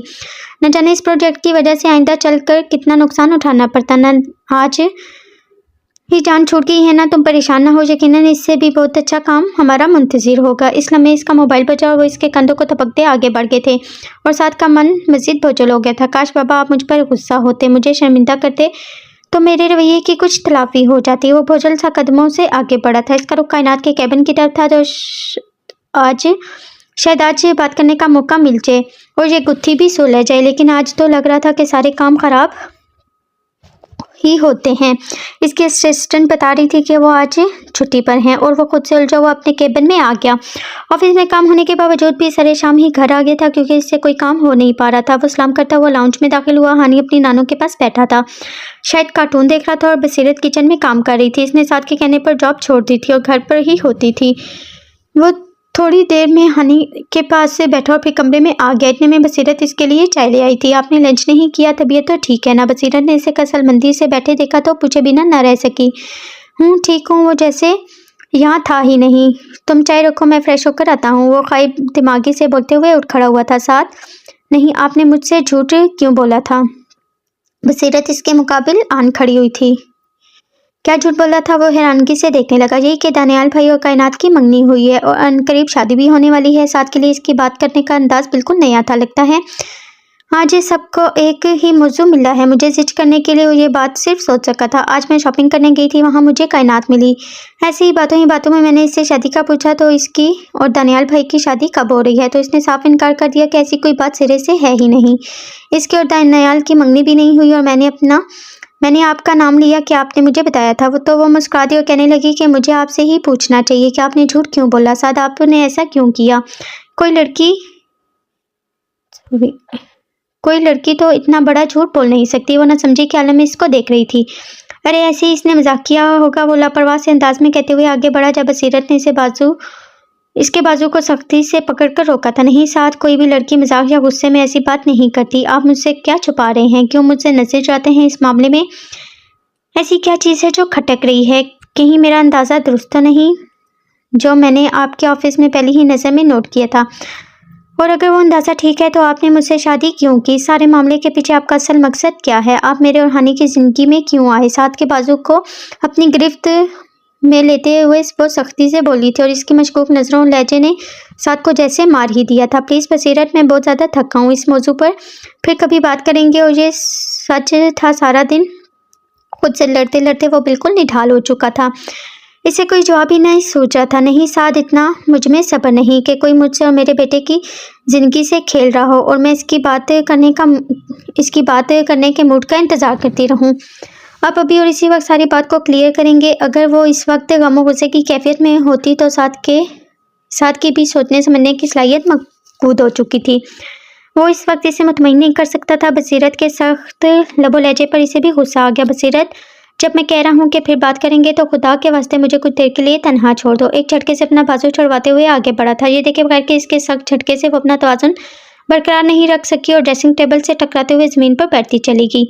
अब न जाने ड्रेसिंग टेबल की ज़रूरत ज़्यादा सख्त थी या साथ का रवैया अजियतनाक था कि वो होश से बेगाना हो गई। साथ जब फ्रेश होकर वॉशरूम से बाहर आया तो बसीरत को यूं कारपेट पर बेसुध पड़ा देखकर इसके उसान खता हो गए थे। एक लम्हे की देर किए बिना वो इसकी तरफ बढ़ा था।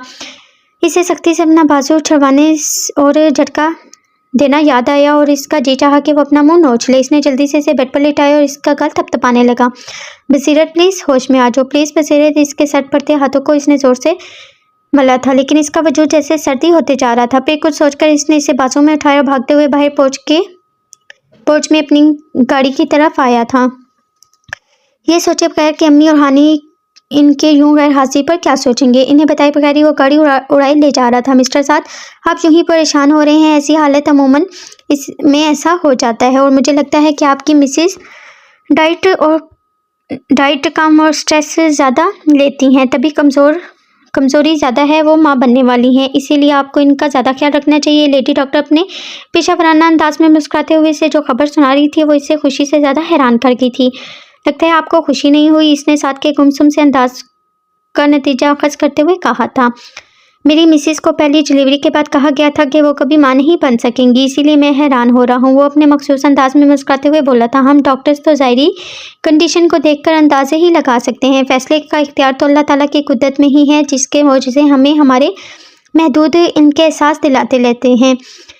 ऐसा बहुत कम ही होता है। हम अपनी मिसेस का ख्याल रखिएगा। मैंने ड्रिप लगा दी है, कुछ ही देर में इन्हें आप ले जा सकते हैं। डॉक्टर चली गई थी। वो हौले हौले चलता हुआ कॉरिडोर की सीढ़ियों पर आ बैठा था। बड़ा खुशकुन सा एहसास रगों पैर में सरायत कर गया था। कुछ देर पहले के तमाम ख्यालात जैसे ज़ाइल हो चुके थे, तमाम मंजर जैसे बदल से गए थे। वो दिल ही दिल में अल्लाह ताला का शुक्र अदा करता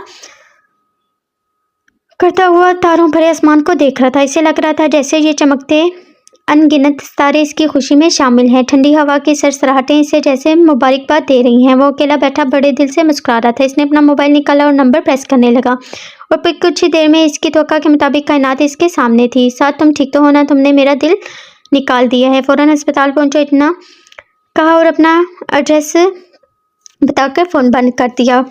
कुछ खबर भैया आते हुए मुझे कितने वसवसे सता रहे थे। आज बहुत दिनों बाद वो इससे पहले की तरह बात कर रही थी। इस तरह ना कहता तो कौन सा तुमने आना था। सारे ताल्लुक नाते तोड़ जो बैठी हो। वो हमेशा की तरह मुस्कुराया था, जो कायनात को हमेशा नई सी लगती थी। 7 ताल्लुक तुमने तोड़े हैं, मैं तो अभी भी तुम्हारे लौट आने की उम्मीद पर जी रही हूँ। वो इसके पास सीढ़ियों पर बैठते हुए जैसे अपने आप से बोली थी। बसीरत की तबीयत ठीक नहीं है, इसे ड्रिप लगी है। अभी काफ़ी टाइम है तो मैंने सोचा तुमसे बात कर लेनी चाहिए, क्योंकि तुम चंद दिनों या हफ्तों से नहीं बल्कि चंद महीनों से मुझे इग्नोर करती जा रही हो और मैं तो किसी आम से शख्स की नाराज़गी भी बर्दाश्त नहीं कर सकता, जाके इतने अच्छे दोस्त की। इसीलिए तुम्हें इस तरह से बुलाना पड़ा था और ना नहीं होगा, और वरना तुमने साफ इनकार कर देना था। ये सोचे हुए कि तुम्हारा रवैया और इनकार मुझे कितना दुख देगा। वो बड़ी नरमी से देखते हुए सादा लहजे में बोल रहा था। साथ, तुमने भी तो नहीं सोचा कि तुम्हारा इनकार और रवैया मुझे कितना दुख देगा। एक लम्हे में आवाज़ की लर्जिश नुमायाँ थी। कायनात, तुम्हें मैं एक बात बताऊं? इसने जैसे इसकी बात सुनी ही ना थी। मुझ जैसे लोग जो यतीम खाने में पलते बढ़ते हैं ना, ये रिश्तों के मामले में खुद को बड़ा इनसिक्योर फील करते हैं। एक डर, एक वहम, एक धड़का सा लगा रहता है कि खुशकिस्मती से अगर कोई मेरा बन भी गया तो वो कहीं खो ना जाए, रूठ ना जाए, कि ये रिश्ता ख़त्म ना हो जाए। एक भूख सी है जो ख़त्म होने का नाम ही नहीं लेती। मेरे इर्द गिर्द के लोगों का एक हजूम हो और इस हजूम में तमाम लोग मेरे अपने हों, वो मुझसे प्यार करते हों, मेरे दुख सुख में शरीक होते हों, मेरे मुस्कुराने पर मुस्कुरा जाए, मेरे दुखी होने पर दुखी हों, जिनके लिए मेरा जीना मरना कोई मायने ना रखता हो, बस एक कसक सी है। और तुम्हें पता है कि यतीम खाने से निकलने के बाद मेरा सारा वक्त इस भूख और कसक को मिटाने की जद्दोजहद में गुजरा है। मैं इस कोशिश में ज़्यादा तो नहीं, लेकिन काफ़ी हद तक कामयाब हुआ हूँ कि इस बात की तुम गवाह हो और मेरे दुख सुख में शरीक होने वालों में शामिल भी। इसीलिए मैं तुम्हें दुखी नहीं देख सकता। तुम मुझसे नाराज़ हो, ये बात मुझे सुकून से जीने नहीं देती। इसीलिए ये बात मैं तुमसे शेयर कर रहा हूँ। तुम जिस मामले को लेकर मुझसे नाराज़ हो, सोचो इसकी ज़रा सी भिनक मुझसे वाबस्ता लोगों पर पड़े तो कसूर ना हो जाए, कसूरवार ना होते हुए भी मैं इनकी नज़रों में वही मुकाम पा सकूँगा। जवाब दो, क्या दानियाल जो भाइयों से बढ़कर मेरा दोस्त है वो मेरा दोस्त रह पाएगा? क्या अहमद यज़दानी और आमना यज़दानी, जिन्हें मैं बड़े मान से और इससे बढ़कर इनकी फरमाइश पर मामा बाबा कहता हूँ, क्या वो मेरा ख्याल अपने बेटे की तरह रख पाएंगे? क्या बसीरत और हानि की ज़िंदगी में मेरी वही अहमियत कायम रह पाएगी? क्या इनकी नज़रों में मेरा मुकाम बरकरार रहेगा? इन सब सवालों का जवाब नहीं के अलावा कुछ भी तो नहीं हो सकता। इनकी नज़र में तो यही होगा ना कि मैं जहाँ से चला था वहीं पर पहुँच जाऊँगा, मैं वैसा ही तहे दस्त हो जाऊंगा, और मेरी तहे दस्त होने का सबसे ज़्यादा नुकसान और दुख तुम्हें ही होगा। वो टहलते हुए अपने सीने पर हाथ बांधे इससे बात कर रहा था, जैसे इसे कोई कहानी सुना रहा हो। तुम कह रही हो ना कि तुम मेरे लौट आने का इंतज़ार कर रही हो। फ़र्ज़ करो अगर मैं लौट आऊँ तो तुम्हारे वालिदैन मुझ जैसे शख्स को कभी अपनी बेटी नहीं दे सकेंगे। और मैं ये भी जानता हूँ कि तुम हर वक्त चीज़ को ठोकर मारकर मुझसे कोर्ट मैरिज भी कर लोगी। कायनात को लगा था जैसे साद ने इसके मुँह की बात छीन ली हो, इसीलिए वो खामोशी से इसे सुनती रही। तो कायनात, मुझे नहीं लगता कि इतने लोगों की नज़रों में गिरकर, इतने लोगों की मोहब्बतों से महरूम होकर, इतने लोगों से कटकर हम जिंदगी गुजार सकेंगे। और ख़ास करके तुम जो अपने वालिदैन और भाइयों की लाडली हो, तुमने आंख खोलते मोहब्बतों के साए देखे हैं। मैं चाहूँगा कि मोहब्बत का ये साया दिन गुजरने के साथ घना ही हो, ना कि इसको ख़त्म करने का बाइस बन जाऊँ। और कायनात, मैं तुम्हें एक मज़े की बात बताऊँ, अगर तुम्हारी इस हस्ती मुस्कुराती ज़िंदगी से हर्फ लफ्ज़ साथ को मिटा दिया जाए तो तुम्हारी ज़िंदगी मज़ीद सैल हो जाएगी और खुशगवार भी। वो नरमी से मुस्कुराते हुए बोला था। साथ, हैरत है, तुम बहुत बड़े बिजनेसमैन तो नहीं, लेकिन फिर भी सूदों से का अंदाज़ा बहुत अच्छी तरह से लगा सकते हो। कितने वसूख से कह रहे हो ना कि हमारा मिलना सरासर नुकसान है और अलहदा रहना हमारी खुशियों का ज़ामिन है। मुझे खुद पर गुस्सा आता है कि मैं तुम्हारी ऐसी बात सुनकर भी तुमसे नफरत क्यों नहीं कर पाती। इसने बेदर्दी से अपने बहते आंसू साफ करते हुए कहा था। साद ने बामुश्किल इसके नम गालों और पलकों से नज़रें चुराई थी। वो कभी खुद को इतना कमज़ोर महसूस नहीं करना चाहता था। वो कायनात के सामने ऐसा ही था। इसकी इतनी दलीलों के बाद भी वो इसकी बात मानने को तैयार ना थी और बस रोए जा रही थी। न जाने कितने लम्हे खामोशी के जैसे दोनों के पास कहने के लिए कुछ भी ना था। जब कायनात के आंसू थमे और इसने साद की तरफ देखा था, ये शख्स जिसका ज़ाहिर और बातिन बहुत खूबसूरत था, आज इसे बेबस दिखाई दे रहा था। इसकी खूबसूरत आंखों में वो सिर्फ अपना अक्स देखना चाहती थी, लेकिन वहाँ तो अजीब से खदशे लहरा रहे थे। इसको इतने ध्यान से देखते हुए कायनात के दिल ने अरसे से दबी एक फरमाइश की थी और कायनात के लबों पर बड़ी खूबसूरत मुस्कुराहट बिखरी थी। साद, अगर मैं तुम्हारी हर बात मान लूँ, दानियाल से शादी भी कर लूँ, तो क्या तुम मेरी एक बात मानोगे? साद हैरानगी से इसको देखने लगा था। ऐसी क्या बात है जिसके बदले में तुम मेरी हर बात मानोगी? इसके यूं हर पुरजोश होने पर वो पूछे बिना ना रह सका था। तुम एक दफ़ा ये सच मान लो कि तुम भी मुझसे मोहब्बत करते हो, फिर मैं तुम्हारी राह में कभी नहीं आऊँगी। इसके सजा लहजे पर की गई फरमाइश पर साद का दिल धड़का था। लब बेख्तियारी में वाह हुए थे, लेकिन ज़ुबान ने दिल और लबों का साथ ना दिया था। वो तो दिमाग की मामूर थी, दिल के तकाज़ों से बेखबर, बेहिस और कठोर। अगर आज ये सच साथ कह भी देता तो कायनात इसे कभी भूल नहीं पाएगी, वो कभी खुश नहीं रह पाएगी। लेकिन अगर वो इस बात से मुनकिर हो जाए तो वो बहुत जल्दी से बदजन और बददिल होकर अपनी दुनिया में महव हो जाएगी। चाहे देर से ही सही, लम्हे के 1000वें हिस्से में ये बात सोचते हुए बड़ी दिक्कतों से ही सही, लेकिन वो मुस्कुरा दिया था। अजीब बात करती हो कायनात तुम भी, भला ये भी कोई बात हुई कहने वाली। अगर कोई मुझसे पूछे कि तुम्हें दुनिया में सबसे ज़्यादा मोहब्बत किससे है तो मैं फट से दानियाल का और तुम्हारा नाम लूँगा। मुझसे खुशनसीब और कोई होगा जिसके दोस्त दानियाल जसदानी और कायनात हसन जैसे बेलोस और मुखलिस होंगे। बड़ा नरम और सादा सा लहजा था जो कायनात के तमाम अरमानों पर ओस बिखेर गया था। वो किसी हारे हुए इंसान की तरह उठ खड़ी हुई थी। साथ तुम ना हंसी, लेकिन कायनात हसन तुमसे बेइंतहा मोहब्बत करती है और इस मोहब्बत के सदक़े में ही सही मैं तुम्हारी बात मान रही हूँ। बहुत जल्द तुम्हें मेरी और दानियाल की शादी का कार्ड मिल जाएगा, लेकिन मेरी एक बात याद रखना, तुम इतनी कुर्बानियाँ देकर लोगों पर जो एहसान कर रहे हो ना, इसके बदले में तुम्हें ममनूनियत और शुक्रगुजारी के जज्बे तो मिल जाएंगे, लेकिन मोहब्बत जैसा अनमोल जज्बा कभी नहीं मिलेगा। ये जज्बा जीतने से नहीं, नसीब से मिलता है, जिसे तुम किसी और की झोली में डालने के लिए मैसर हो। तुम बहुत जल्द थक जाओगे साथ, और थका हुआ इंसान कभी खुश नहीं रह सकता, कभी नहीं। और इसके बाद वो रुकी नहीं थी, कदम कदम इससे दूर होती गई थी और साथ को लगा था जैसे एक नदीदा सा बोझ इससे हटता जा रहा हो। हाँ, दिल का एक कोना और आंख भीगने लगी थी, लेकिन वो ये सोचकर मुतमईन हो गया था कि इसके फैसले से बहुत से लोगों को खुशी मिलने वाली है और सबसे बढ़कर कायनात के लिए बहुत सी खुशियां मुंतज़िर थी। अब बसीरत के सामने लौटना था, इसे खुशखबरी सुनानी थी, रोशनी की एक ऐसी नवीद जो इनकी ज़िंदगियों को मुनव्वर करने वाली थी। कायनात कह रही थी कि एहसान करने से मोहब्बत नहीं मिलती, वो थक जाएगा, लेकिन आज बसीरत का जो रूप इसने देखा था, इसका बाज फर्ज करने का अंदाज, इसका हसद ज़दा लहजा, इसे बावर करवाने के लिए काफ़ी था कि वो सिर्फ इसकी ममनून नहीं बल्कि इससे प्यार करती है। इसकी आंखों में इसके लिए प्यार की वाज़ेह झलक दिखाई दी थी।